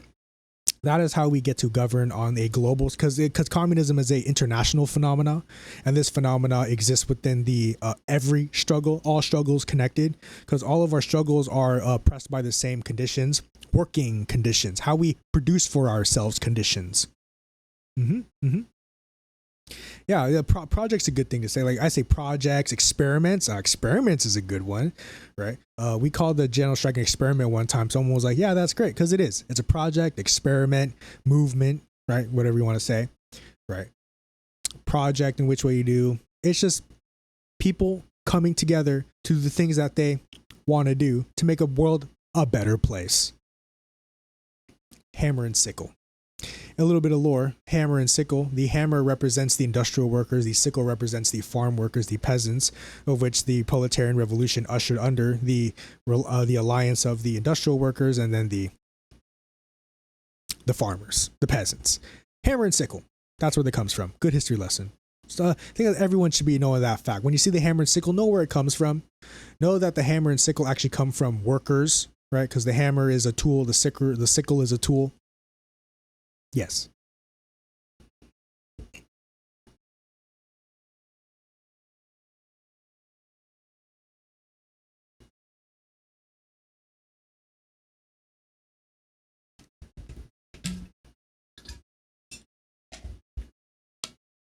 Splashed up on me.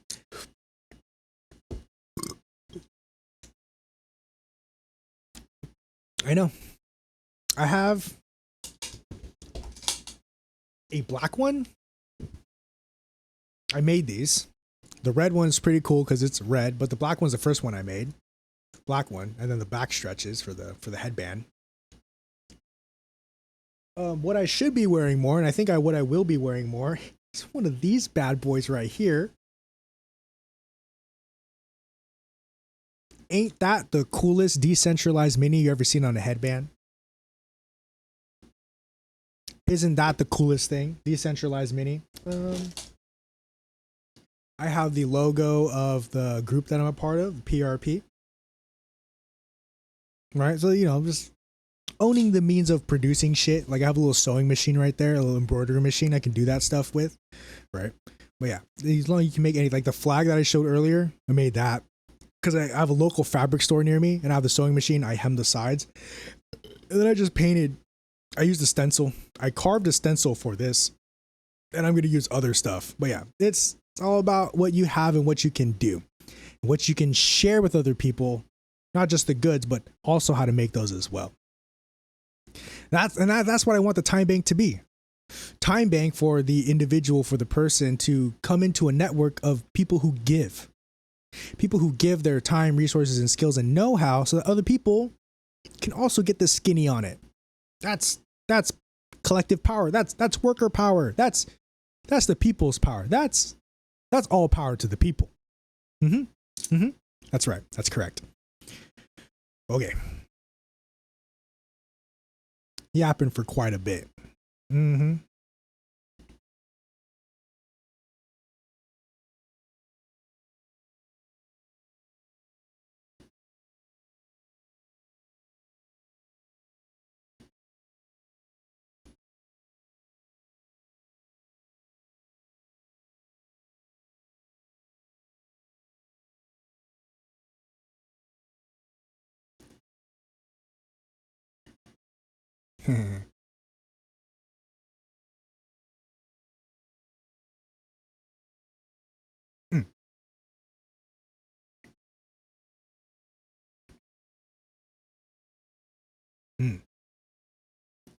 See, Lenin writes in What Is to Be Done, we need professional revolutionaries. We need individuals principled in this understanding of how to maneuver ourselves through the class struggle, guiding the masses through such a path to achieve liberation. There's a particular way of going about it because we have particular circumstances against us that prevent us from being liberated. Anarchists. See, that is the unprincipled anarchist. See, that would be the gung-ho, adventurous, kind of intense reactionary.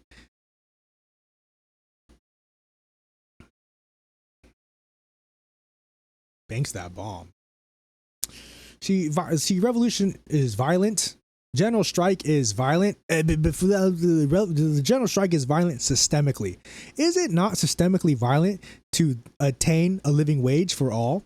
To the capitalist system, it is. Because of the capitalist system, it needs to have this low minimum subsistence of a wage to churn its profits.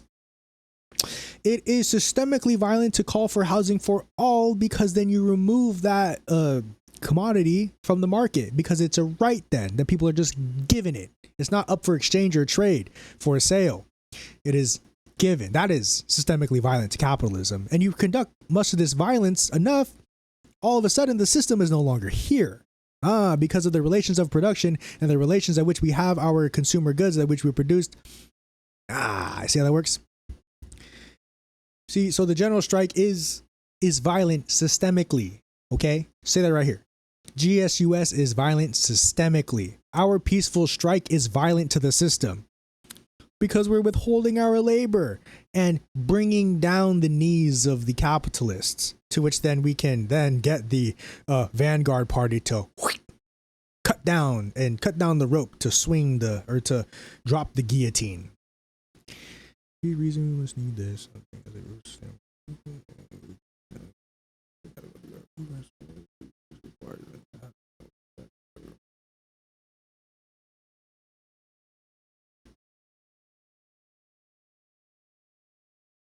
So where does change occur from? Like the basis of change occurs from in the material condition, labor. A militia. If you wanted to get a militia comes from the people educated. A militia comes from the individuals militant. So the individuals, basically when we use the term militant in some of these conversations, it's people who are active and disciplined. That activity and discipline brings about militancy of which brings action, not necessarily violent, but action that ushers in forward progress towards the defenses of the development of the socialist experiment.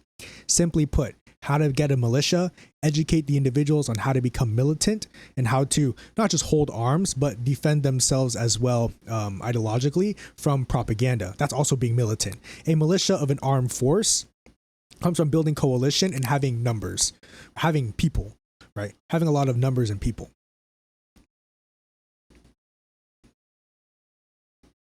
Yeah, appeal to the material condition. Yeah, so it's like, hey, you know how your life sucks? What if we come together and make it not suck? I'm in, buddy. Where do I sign up? And that's how you do it. You may need to do a little more convincing after that, but just guide him along. Hey, if you work and your boss exploits you, that's fucked up, isn't it? He's like, yeah. And notice how your paycheck doesn't sustain you that well? Yeah, that is fucked up. Yeah, that's right. I'm just gonna move it along there. Just move it along, right?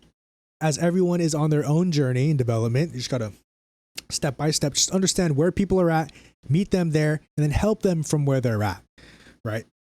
Help them to which they understand, not to which they, are thrown at the understanding. So I'm not going to come out like how we read wage labor and capital. I'm not going to be out there being like, when you get $20 an hour for that and you produce when you have this $20, that's actually the receiving end of exploitation. The exacting end of exploitation comes from the capitalist, to which then understands the cost of production, but then doesn't base prices off of it, base prices off of vibes and feelings and external market conditions. Micro enterprise. What's that? Micro enterprise. Small businesses? Is that petite bourgeois? Micro enterprise as.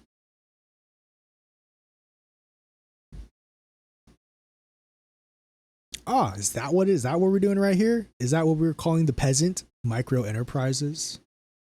Interesting.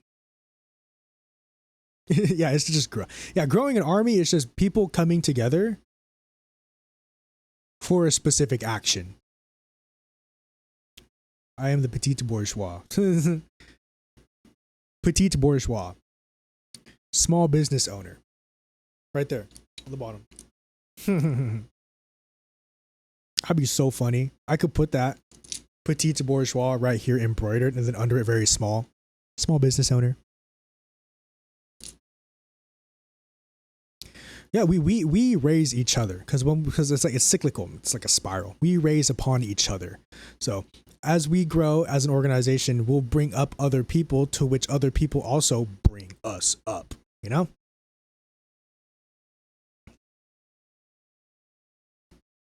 I'll say micro enterprises to this context, like how I have my embroidery machine, would just be people utilizing what they have to help other people.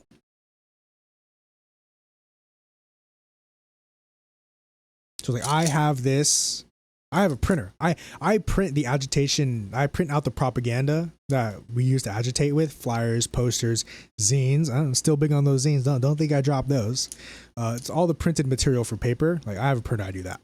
and then I get compensated for the amount of paper that I use and have, and the ink cartridges and whatnot, and the machine. This thing's a trooper.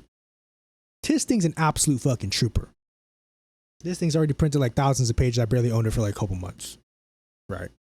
So it's done a lot. It's done a lot of good for me. Like this good old thing right here. Yeah. Let's see.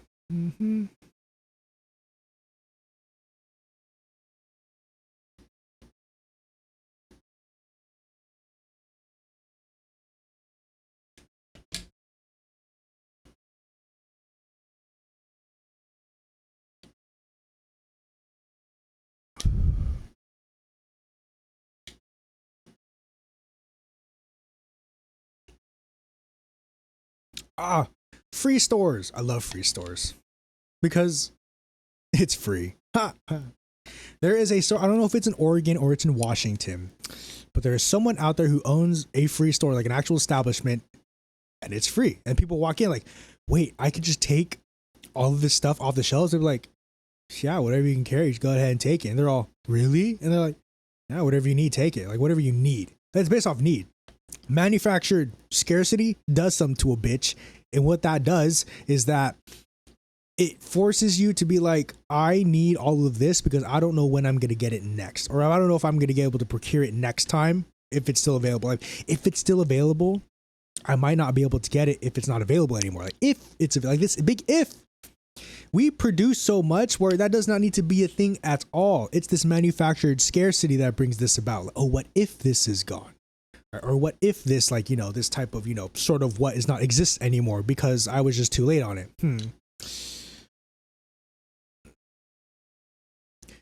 Yeah, categories and jobs, the time bank. Yeah.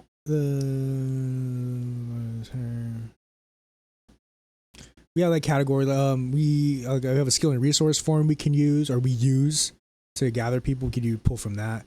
What is rent?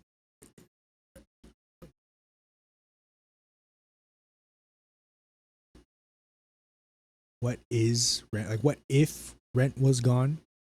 Job. Yeah. Remove rent. Remove it. Don't need rent. The bitch is already built. All you need to do now is pay for its maintenance.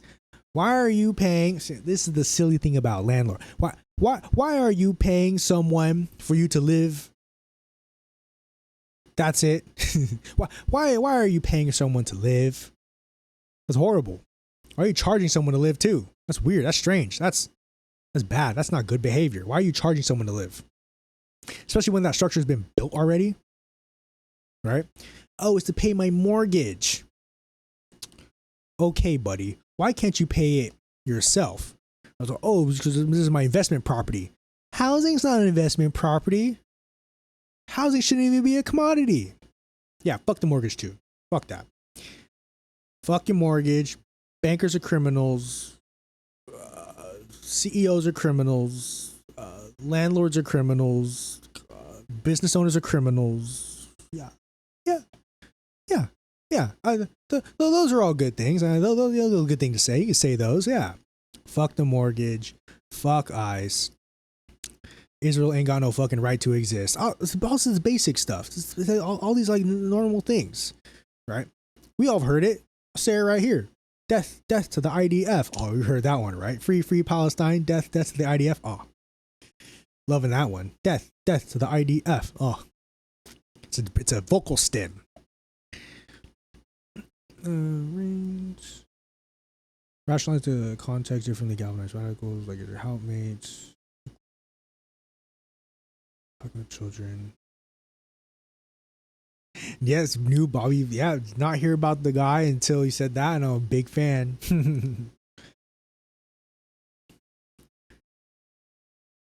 Okay, I'm picking up what you're throwing down. The first point, it's so when radicalizing people, I want to say it's a hit or miss. Definitely everyone has the ability to become radicalized. It is upon the which conditions you present them that ushers in that realization. So some people just need a conversation, an explanation to be like, I need Like, I need this, but I need that. Like, so most of the time you just need to be able to walk people through their exploitation. Be like, look at this. You're exploited by here. And notice how your paycheck isn't that, and you can't pay your rent. And if you don't pay your rent, you get kicked out. Is that a just society? Sometimes you could talk about it, but we're talking to children, and I like talking to children because children get it the first time. They get it right away. Because it's like, doesn't it make sense to give people, when you have extra that you don't need, they're all, yeah, if I don't need it, I don't have to have it. And other people can have it. Kids get it so fast, like tiny children. Tiny children will get it so fast. It's when you get to middle school and high school when it's all fucked up. When it's all sort of like this shit down the drain, where it's like now you talk to someone and then you're always talking to, and then, you know, you're talking to them and they're all, so what about the sharing? It's like, I don't want to fucking share with you. What the hell? Where did this attitude shift come from? Came from this manufactured scarcity, I'll tell you what. Came from this inherent competition inside of the school system, I'll tell you that. It came from this comparing of each other by metrics that do not explain the material condition appropriately, so that the individual cannot apprehend the proper situation, so that they can know what actually happens, type shit, right? Gang up on the playground, gang up, like, oh, us versus them, class, like, so grades themselves reinforce classes. Oh, you're in the 5th grade, you're older, you're cool. Or you're in the 4th grade, you're younger, like as a 5th grader, or the 3rd grader too. 4th and 5th graders, you're older, but the 4th grader sees the 3rd grader is younger and the 5th grader is older. Class society just perpetuates inside of the grade system. That will be the first. Just get rid of that shit. No more, because everyone develops at a different rate. Because everyone develops at a different time. Everyone develops differently. Okay. Oh, find me a 6 foot tall man. I know that guy. I know that guy has like his CEO is like a big old job. Big job, big money. Because you got a big body. You got a big persons.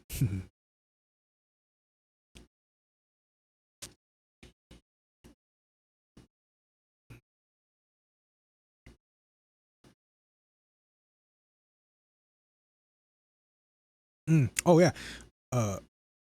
Manifesto. Words like propaganda. Ooh, don't use that word. I got a little bit of a scared looks sometimes when I use the word propaganda, because it just comes out. Oh, you believe the propaganda? Oh, propaganda. Ooh, propaganda. That's scary. Oh my god, that word. Like, oh, you're gonna like indoctrinate me or something. Propaganda. Oh, you're just scary. Boo, big red scare. Propaganda. No. Propaganda. That's what happens when you're talking for 3 hours straight. Propaganda is just advertisements. I mean, it's just media pushed onto other people, specifically to make clear or change political understanding or understanding about the political. No, I'm not fucking. No one is amused, because propaganda is what we consume to better our understanding of what's going on. Better our understanding of what's going on in the material condition. Just getting a particular perspective of what's going on.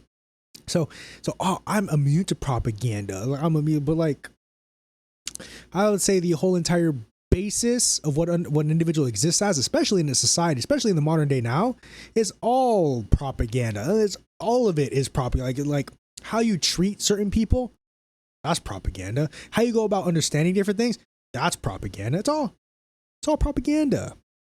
Everyone gets propaganded. It's like Oprah.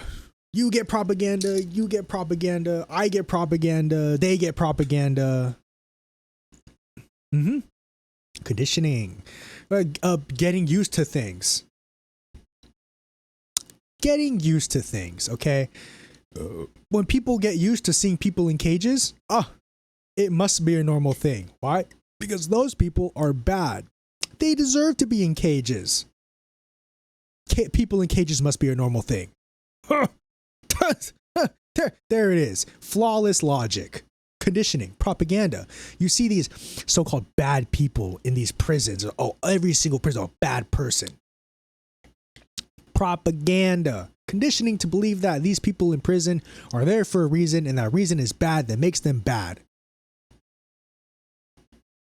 Anyways, please come up. I want to dip soon too. We'll do it at Okay, yeah. 6. No, I have to take care of my animals and spend some time with my fiance. The So a good way to think about it, or not a good way to think about it, that's a weird way of putting this. Something that I find interesting about the US, because like the kind of totalitarianism under which we live is like it's flexing a lot of soft and social power and a lot of like social manipulation and social engineering. Um like notice how the US doesn't really cover up sometimes even some of the like worst shit we do. Um, and even when we do cover it up, we don't always cover it up forever, and nothing changes anyway. Like everyone knows we do horrible shit, everyone knows everything sucks, and nothing changes anyway. Um, they've done a really good job at like suppressing uh any sort of like collective resistance. So when you talk about like how everything is propaganda, it isn't like people hear that word and they think like they think like the worst excesses of like Stalinist, you know, Yeah. USSR. They think like North Korea or something, right? In part because the US makes it impossible not to, right? Like it's anyway, without going on that tangent about how those have obviously been mischaracterized. Not that they're perfect, but they've obviously been mischaracterized by the U.S. for very good reason. Not good reasons, but I'm talking in circles. Um, I have to refocus. Uh, a lot of what they do isn't so much telling us what to say, right? It isn't like, oh, we're gonna cut your tongue out if you criticize our glorious leader, which I mean, we're getting there, I was right? gonna say we're People are almost at being that arrested point. for doing exactly that. But up until this point, it's more about giving us an extremely narrow band of acceptable political discourse. An incredible example is with the Trump scandals and the way that the Democrats, because I know we've talked before in these like meetings about the duopoly and how that functions to perpetuate or to maintain the state, the capture of the state by the capitalist class, even though like the wings genuinely hate each other. Um, and one way we can see this in action, that also kind of I think is illuminating if you're looking at the way American propaganda works, is the Democrat response to Trump scandals. There are a lot of things that they just do not talk about. Obviously. Uh, like you don't see a ton of coverage of Gaza, and when you do, it's like it's either very sanitized or every single time they mention it, like you don't see an update that doesn't mention that the health ministry is Hamas run, right? They build these like little associations, or they get you to ignore it entirely. For instance, the Signal chat leak. Everyone was talking about Pete Hegseth and his like stupid thing and like, oh, how could you, invite a journalist? Part of me almost thinks that this was an op. Um, and here's why. Like part of me almost thinks that they were just like, okay, who's gonna fall on this sword, or somebody within that recognized this opportunity. Because when that leaked, the guy who leaked it, everyone was talking about how he's a patriot, and this is like a huge like Zionist guy. Everyone was talking about how he was like this huge patriot for like censoring things and not releasing it at first. And he asked the government for permission before he leaked it, which they gave him. Um, and the entire conversation was revolving around the Republican take, which is like, oh, thank God, we're God's blessed warriors. Like we're so strong and powerful, and it was a complete success, and it doesn't even matter that it got out. Like it's just some stupid journalist, like failed journalist, which is obviously like bullshit. And the only Democrat response that really seemed to be acceptable was, "Oh, it's an issue of national security. Like we could have lost. Like you literally heard people say the line, lives could have been lost, like referring to American lives." Um, and that was the entire discourse. No, not a single like Democrat was talking about the fact that this like signal chain was specifically like there to skirt accountability for like bombing civilians, like in violating international law, and gloating about it. Like if you go back and actually read the stuff that got leaked, they're talking about like bombing an apartment complex that they only identified as the target's apartment complex because they ID'd his girlfriend entering it, not even the target. Like one guy, an entire apartment complex. And they're gloating about this, and they're talking about, you know, like, oh, you know, God, and how like there's this weird like religious zealotry there. But Democrats didn't talk about that. They didn't talk about Yemeni lives. And when they're reporting on this, they're literally like showing on loop footage of like Houthi missiles and shit, and talking about, you know, they're constantly talking about them as if they're these like horrible, dangerous aggressors. Same thing with Iran. This is now the third time the government is dragging us into an unpopular, like a hugely unpopular war in the same region with the same pretext against the same people who a few decades ago they were giving weapons to. And when Democrats talk about it, they don't talk about, you know, the just immense devastation that this will cause. They don't talk about the entire cities that are rubble in places like Iraq. They don't talk about how you know, it's centered around American lives, or it's centered around how Trump didn't ask for permission, or how it's a national security threat, or how scary that is. But it's always done with this sort of implicit understanding that military intervention in the region is justified. That the U.S. has a right to police Iran's non-existent nuclear program, which we don't.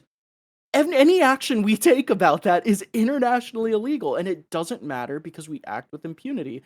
But you look at the coverage, and then it becomes obvious that no matter who's covering it, the goals are to demonize their opponent, right? To alienate the opponent's base from that opponent, by appealing to like American values or whatever bullshit, uh, and to justify military action in the region, to justify bombing Yemeni civilians, to justify bombing Iran, to justify the genocide in Palestine.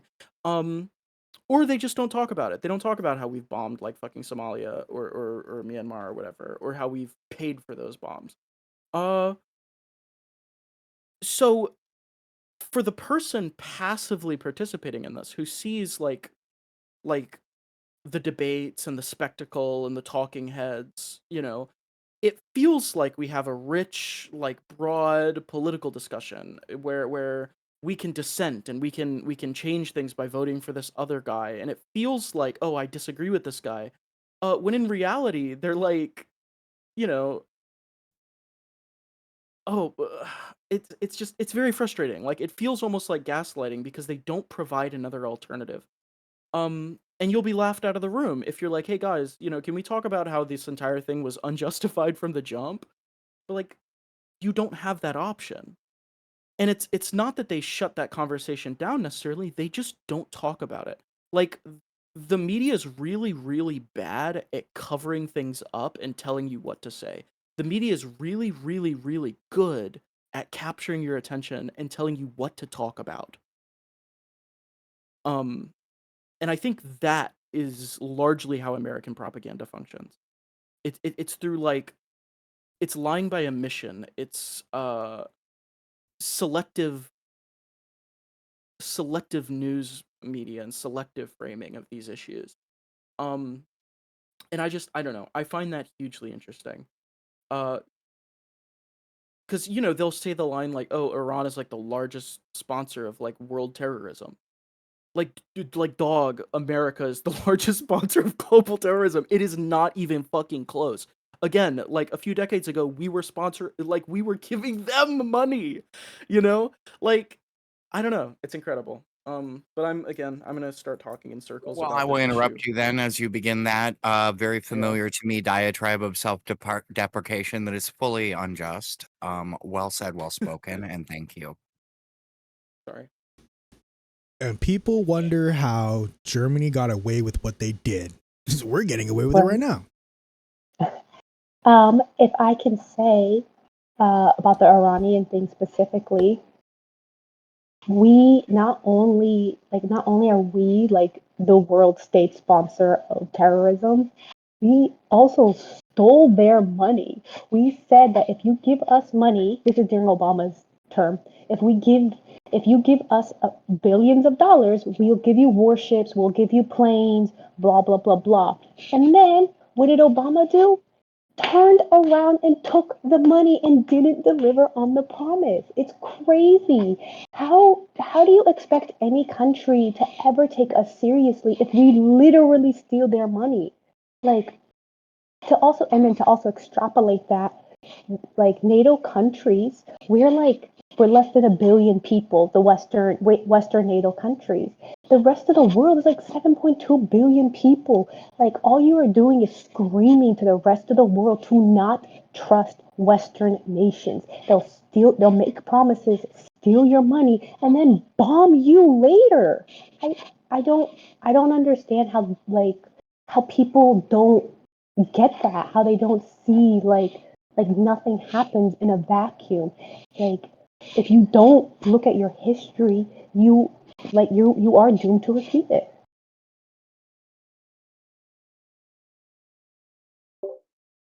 Couldn't agree more. I just like to be our designated active listener. Once I get interrupted doing that, I'll do it a whole lot less. I'm sorry for interrupting. I just didn't want to We're test in that no way out. interrupting. We've reached the free for all brawl, and people are invited to drop to the extent we're tired. And this group may just wander out because 5 people were like, "Oh shoot, lunch." Don't ever take anything personally here as an attack on you. Or we start with embracing everyone. Firstly. Yeah. Thank you. Yes, this is a lovely To space. sort of extend that and tie it back to what I was talking about earlier. What Democrats are mad about is not that we're doing this. What they're mad about is that Trump is such a narcissist. Like everything he does has to be like the biggest and most successful thing ever to be done. That he like low key undermined their pretext for doing it. Like and I've heard people say this before, and I think it's a really good way of like concise way of putting it. The reason Obama was so appealing to liberals in the know and like liberals in positions of power was that he was able to do the dirty work of American empire politely and professionally and quietly. Like they lied about Afghanistan just as fucking much as Bush did, right? They if anything, the drone programs have like matured and expanded almost exponentially under every president, regardless of who the party was. A lot of these corporations like donated to both parties. Like Musk's corporations donate to both parties, and I'm pretty sure so did what's it?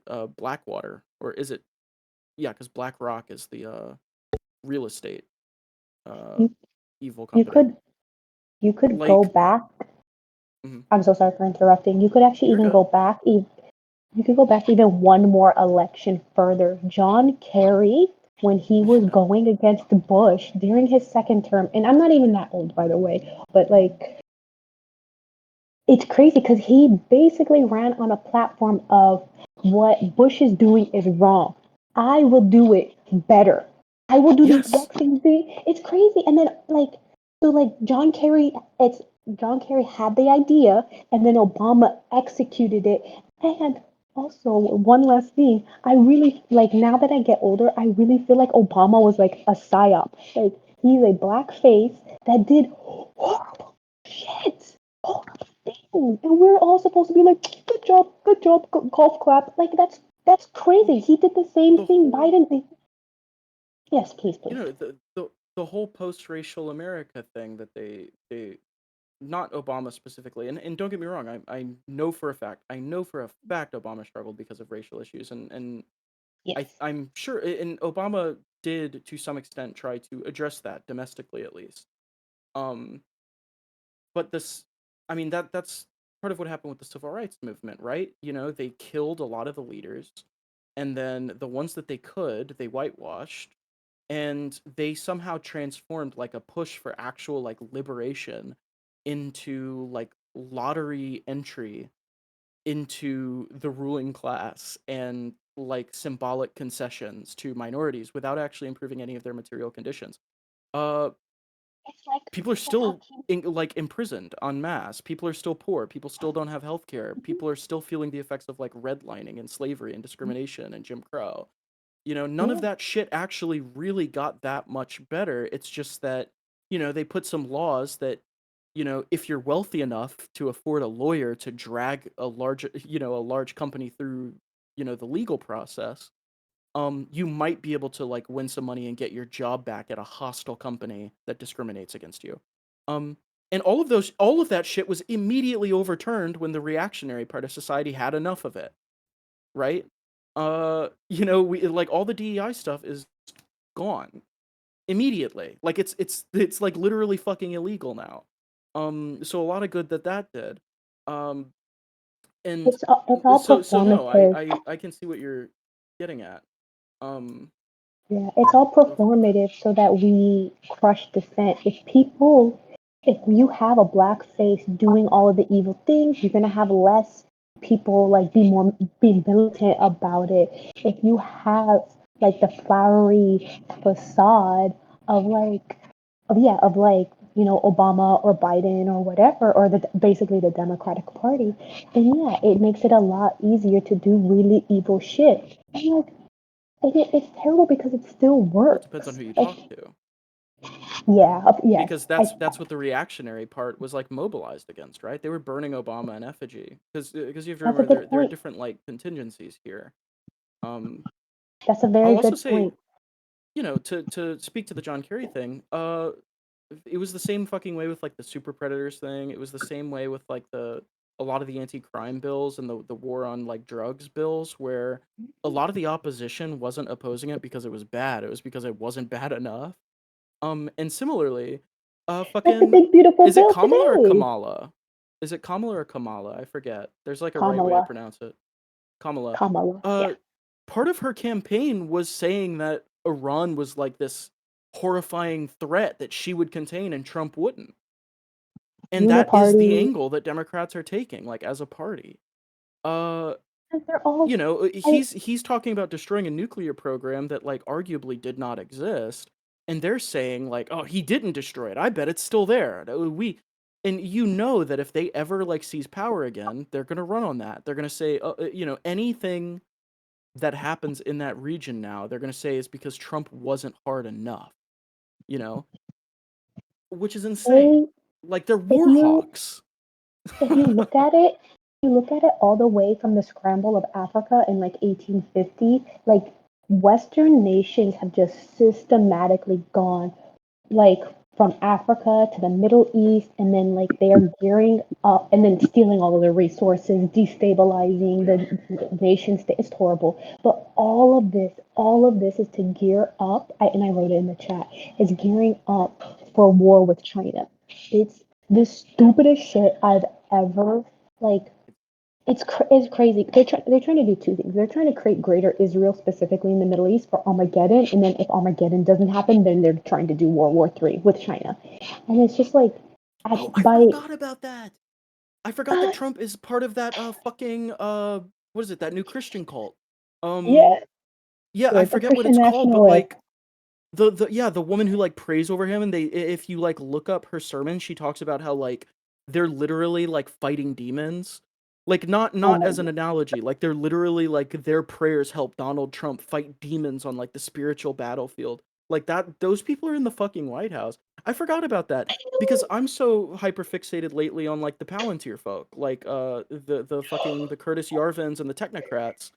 And part of the reason is because so much of like Project 2025 and the stuff that we're seeing play out right now is like so eerily similar to the exact plans that these people have been like openly laying out for some like 20 years. That's it's what my where my crazy. head's at. I'm following that, and I totally forgot about the Christian nationalism. You're right. They literally are. They literally are. There's a huge contingent of right wing evangelists who are part of this coalition with the technocrats who are more than happy to be autocrats because it A aligns with their autocratic values, and B because like yeah no I grew up with people who dead ass want a war in that region because they think it's like part of Armageddon, and they think they'll be like raptured. I mean, should we consider that the predominance of monotheistic religion, or perhaps we view it as capital's tolerance of it, historically, from the context of, the contemporary, comrade, is, gonna suggest to us, sort of a conditioned basis for believing a hierarchy that starts with one person. Oh yeah, 100%, 100%. If you think about it That's why from like a Jesus always corporate, looks like the people who were in charge in the area, right? Well, and okay, oh here's where I really no, want to come in, if I may take us out, as I like to say, sort of a step to the weird. Um, the So I like to think about the metaphysical problem. I'll just come out and say that as a kind of a disclosure, right? I've spent a lot of time in headspace where I try to take seriously some real bullshit, right? If Yeah, only yeah. to, Why not? if only to try to get firsthand, as much as I might, a perspective on the inside of that maybe to me might be seeming to trap someone or contain some good ideas that do not belong to it, as far as I can tell. Um, and that perspective has sort of lended me this idea. All epiphanies are like nothing if you can put them succinctly. So, with that preface, then I'll say, the idea for me is that walk a mile in someone else's shoes involves trying to be respectfully within a psyche, you think, in sort of the blast radius of the life experience that person has.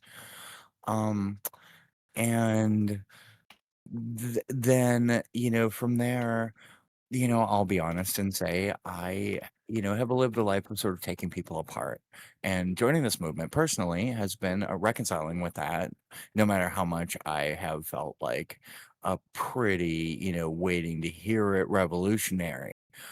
And that is one of the most one of the most um unoverestimatable aspects, I feel, of participating in the type of activism that we practice here. Um 100%.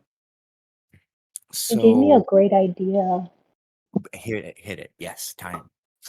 I would, I think it would be great if at some point we were able to have like a deconstruction of like MAGA people be like, hey, this is like here is like an educational like videos that you could watch that will systematically help you understand why Trump is bad for you, why he's like taking advantage of you, and like deprogram basically, yeah, like a deprogramming for them specifically. But that might be a lot of work.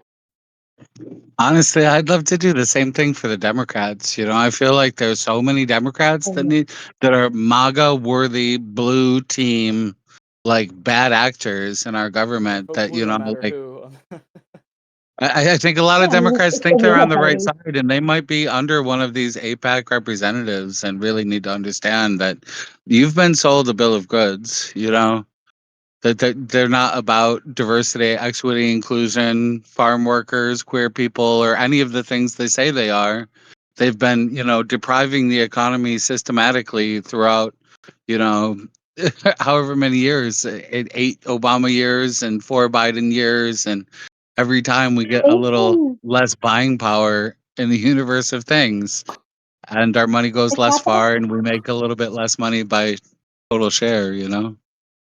Yeah, the capital class has never wanted to pay out the working class, like ever since we first came up with this idea of like a hierarchy and like money and stuff.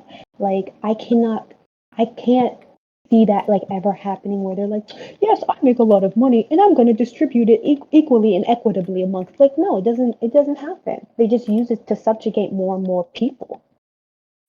It's so sad. I keep jumping in, but I watched a thing today about what's the AI tech company that's so big right now? It sounded OpenAI. halfway decent, like it was Oh, gonna OpenAI. make management. There's also, I think, Scope AI, Scale AI. Scale oh, AI. that, It okay. sounds like Yeah, it sounds, all they're trying to do is make more money, like to get higher deliverables, sell this content for more money, scale out, scale out, scale out, make products that, appreciate the tiny nuances of people that can't use ChatGPT like a search engine that can't interface with it, correctly. And, you know, I needed to turn on their light bulbs without, special programming. And I don't know. I'm glad this time, and selling things better on the internet and algorithms for advertisement. And like he's talking about, we're going to have Neuralink in 7 years. It's like, chill out and settle down.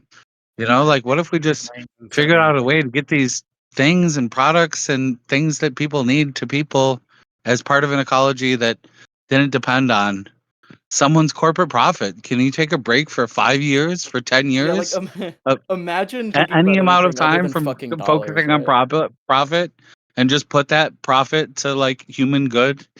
I think it might not even No, take us that long before they start of But course not. That's rebuilding what makes them capitalist. capitalism on the new yeah, utopian green exactly. society, right? But yeah, that's whoever said that, they're exactly right. That's what makes them capitalist. The line has to go up always, no matter what. That's the Muffled music. Hmm. problem. Because it's devoid of humans. It's devoid of community. It's devoid of like anything like meaningful. It is pure numbers. It's like a scoreboard for them, and like we are their pawns. Yeah. And honestly, all these Trump cuts are like pushing us to be uber creative, and we shouldn't like accept that that's, our new reality, but, use it as the push for like, what? Our mutual aid and our strike is our demand for like, we're going to tax this oligarchy into something decent, Yeah, if into you're a an oligarch, survivable habitat and modular society. Like futurism's so exciting right now. Like the things that they can do, the things that they do. Honestly, even in China, like the housing is in Europe. A piece in Europe. I'm sorry, I'm really talkative right now. But another TED Talk today was talking about Europe figured out peace. They figured out peace after a world war that destroyed most of them. It was an enormous racist assault on entire swaths of types of people. And now we have the EU, and if we can do the EU, can colonists like us, like the US, like you know, in other places learn to do the same thing, Yeah. where you actually sort out the material deficiencies between countries so they don't hate each other anymore. the sense of elitism and exceptionalism is entirely part of the conditioning. Anything we're doing, someone else can do, probably is doing, and we have to always understand that our work and the work that the enemy must defeat to ever hope to stop our ever more revolutionary movement toward never again being denied any of this. That is used to exploit us or denied to us outright. Yeah. Like that's all just like, and once we throw that out, our work is very obviously just always maintaining every connection, doing our best to do that in earnest, with kindness, and with revolutionary tactical intent. If you don't mind, because I really do have to go, and my ADHD is getting the best of me. I've been kind of writing notes about things that have come up that I had sort of like comments or like input on that I think are interesting. So if it's all right, I'm gonna circle back a few minutes, and then those notes, um, going down, they are specifically in the order that we've talked about it. So I'm gonna circle back, and then that is going to flow back to where we are right now, if that's okay. Um, Sure. First to go back to the weird shit. Um, so I don't know who here is a fan of Matt Christman, but on one of his like live streams, or I think it was a couple of his live streams, he was talking about the history and development of Christianity, uh, like going from essentially like an apocalyptic doomsday cult by marginalized people, by and for marginalized people. In like that's where a lot of that narrative comes from, and it makes a lot of sense in context. And in that context, it is arguably a beautiful narrative. Um, and how that it goes from blessed are the meek, like uh love thy neighbors thyself, like basically proto-socialism, apocalypticism. But as it expands and it kind of infiltrates the state and becomes an organ of the state, it shifts to represent the interests of the state and the ruling class of the time. Um, and that's where, rather than like, we've been saved through love, our debt has been paid, we've been freed from our bondage, sort of a more, something almost more akin to like liberation theology type like outlook. It shifts more to, absolving myself through vicarious sacrifice of somebody else, right? Really, really going into like the rites and the sacrament and the dogma and the patriarchy of it all.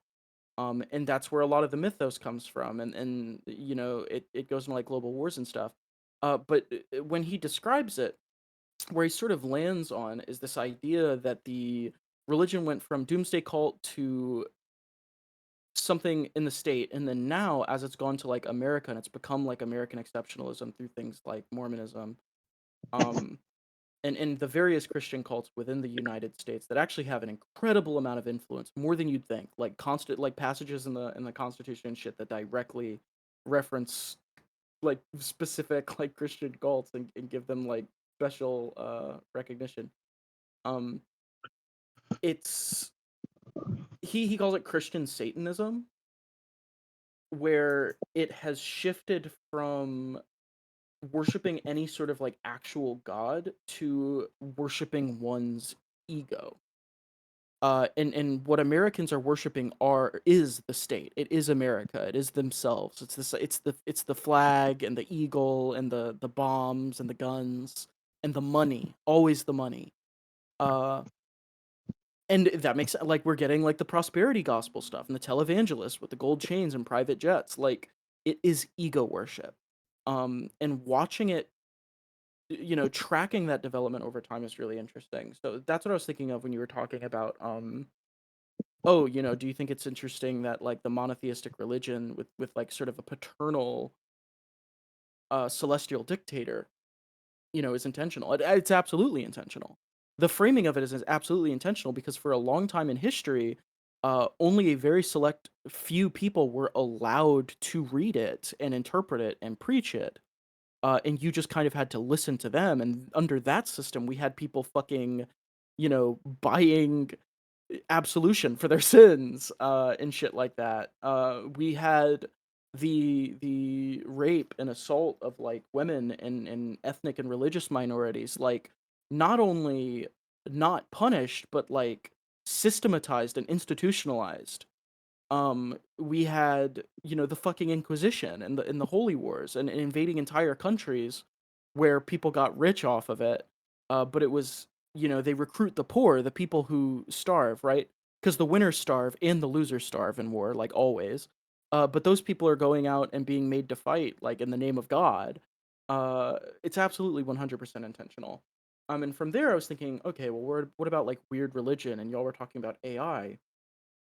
People are forming an honest to God religion about this, like um not like in an abstract way. I mean, like they're literally like talking about how like the AI is transcended and it's like the new God, which is really fucking weird and dystopian, and kind of interesting. uh and then you were talking, about AI and sort of the larger impact of it on society.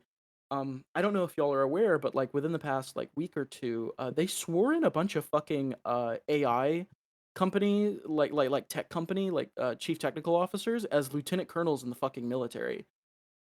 It's called Dispatch or Detachment 201, and it's specifically two guys from OpenAI, a guy from Meta, and a guy from Palantir. And also all of these companies are having like big deals with like the military and the government right now. So it's and we already know that they were using AI tools in Gaza. They're using AI tools in Russia and the Ukraine.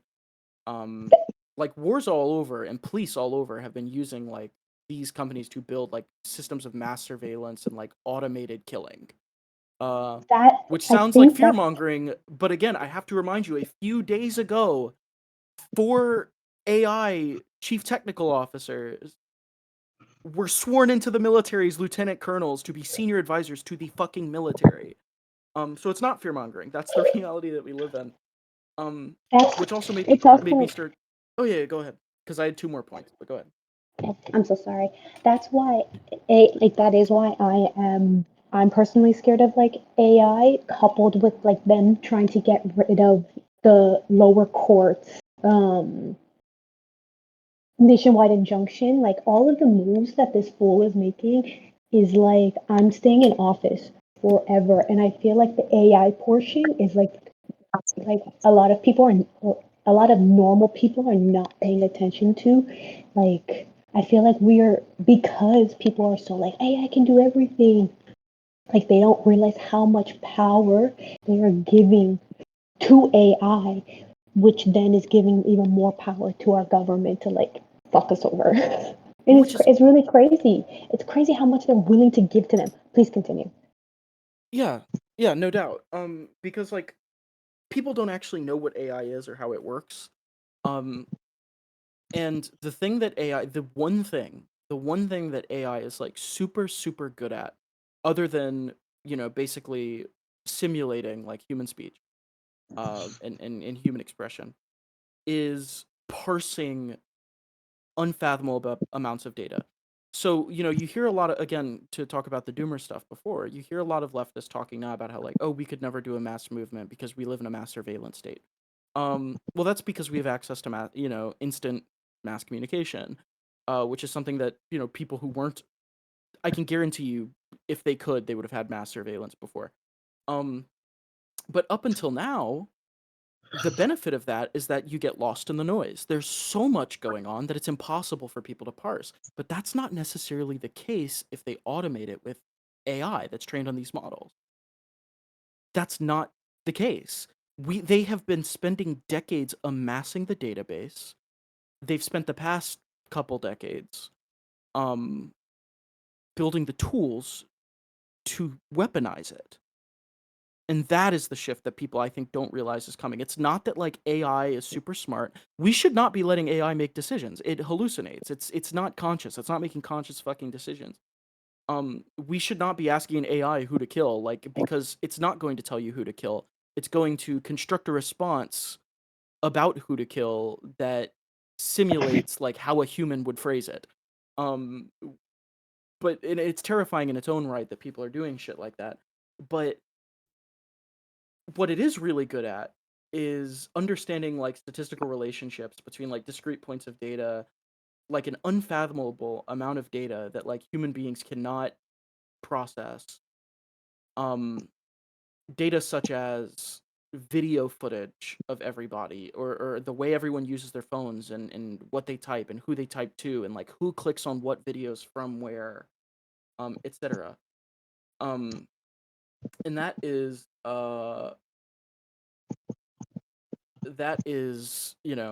fucking terrifying. But more than terrifying, I find AI really grating. Like I've been see this was my penultimate point, I guess, to lower the stakes. Um, like if I see another fucking AI generated ad about using AI, like interrupt a video or something, like I genuinely think I might jump. Like it's so fucking annoying and grating. I'm so sick of it. I'm sick of having to care. And these things are just using like so much energy and causing so much pollution. Like there's so much manpower I am being so put glad towards you brought that AI up. that could be put to anything else. And the last point that I had was literally because of that. Because I was thinking, why? Why the fuck are we putting so much of our resources into AI? And so I've been saying, I've said a few times, I think, that like American empire is not crumbling necessarily. The veneer of American empire is crumbling, right? The mask is coming off. Um, but capitalism is still unsustainable, and we've seen this before. Like this is where credit comes from. This is where mass incarceration comes from. This is where like slavery and the witch hunts and shit come from. Is it runs into a wall where it can no longer continue to expand. It can no longer continue to produce, and people can no longer continue to consume. So they develop a mechanism that allows people to continue doing that. Like for the longest time, now everyone's in debt. The reason everyone's in debt is because people didn't have fucking money to buy things. So it's like, okay, well, now you can buy with your future income, right? We're just going to give you purchasing power anyway, and then you'll be indebted to us, right? And it'll still go round, and we'll still siphon wealth up and consolidate wealth into the upper class. Well, now everyone's in too much debt. There's nothing left. There's no continents left. The resources are running dry. The fucking ecology is collapsing. All of the wars have been fought to death to the point where people are just fatigued of it. What else is there to colonize? What else is there to expand into, to mine, to siphon wealth? And it's data. It's us. It's our attention. Like the entire economy, at least removed from the raw materials needed to produce it. So the middle class, which I'd argue is like kind of an illusory concept anyway. The economy in places like this, like the imperial core, is definitely shifting towards attention, to subscriptions, to keeping you looking at the screen, to advertisements, um, to having all of this data and parsing it. So it's not like the ultimate solution, the ultimate point of all this AI shit was so that they could weaponize it and create mass surveillance. Although I'm sure that was always in the cards for some of the techno-fascists, like the Yarvans. They've been writing about it forever. They've been proposing it. That's why they formed companies like fucking Palantir. But additionally, I think that is an emergent property of just capitalism has nowhere else to go. Like Chat GPT is not going to bring the factories back. So we just kind of have to make shit up at this point. Like the Ouroboros is eating its own tail, And that was I kind think of that's my why last thought. I think that's why everything is like subscription based, because then it's like a micro transaction, and then that way they can keep growing and still keep Yeah. siphoning from us, and keep siphoning from us, but And albeit it's digital hamster wheels. yes, it is. And I do genuinely worry that like this is a new form of like slavery in a sense of like yeah, like what what Bob Marley said, like No. mental slavery. Yeah, because it is the economy of your attention. How can we monopolize that? How can we exploit that? And the more that they exploit it, the less likely people are to like rise up against them and stuff like that. And I feel like that's their true end goal is a completely captive audience on every continent and every country that they just siphon from for forever. But yeah, you're right. It will hit a wall, and eventually it will collapse under its own weight because it is not sustainable. And then another war is going to break out because that's what inevitably always happens. We are already doing the scapegoating of like minority groups, and that always precedes huge wars. Like that's just our history. Yeah. And that's the thing that the techno-fascists recognize. Like the people who I'd hesitate to call them smart, because I think some of their, like, if you read their writings, it's more pretentious than it is smart, like, because they make some very, very, like, obvious errors in their analysis. Although I think that's less because they're stupid and more because they're fundamentally incurious, like shitty people. Um, but they recognize that. They recognize that it's unsustainable. They see themselves, they like openly identify as reactionary, and they're willing to step in because they're like, okay, democracy failed. I don't like certain groups of people. So they are accelerationists in a sense. They're driving this engine forward for two reasons. One, because it allows them to accumulate wealth, and wealth is power in the system. I don't think they care about being rich. Genuinely, I don't.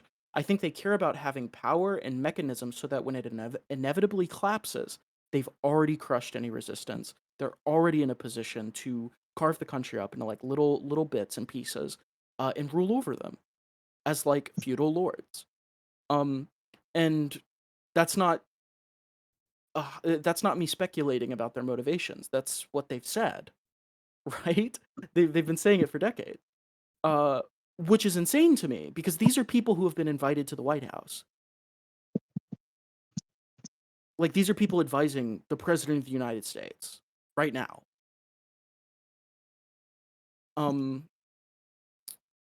So yeah, if you wonder where like all the fascists, coming out of the woodwork are coming from, it's like, Do you guys know what private equity is?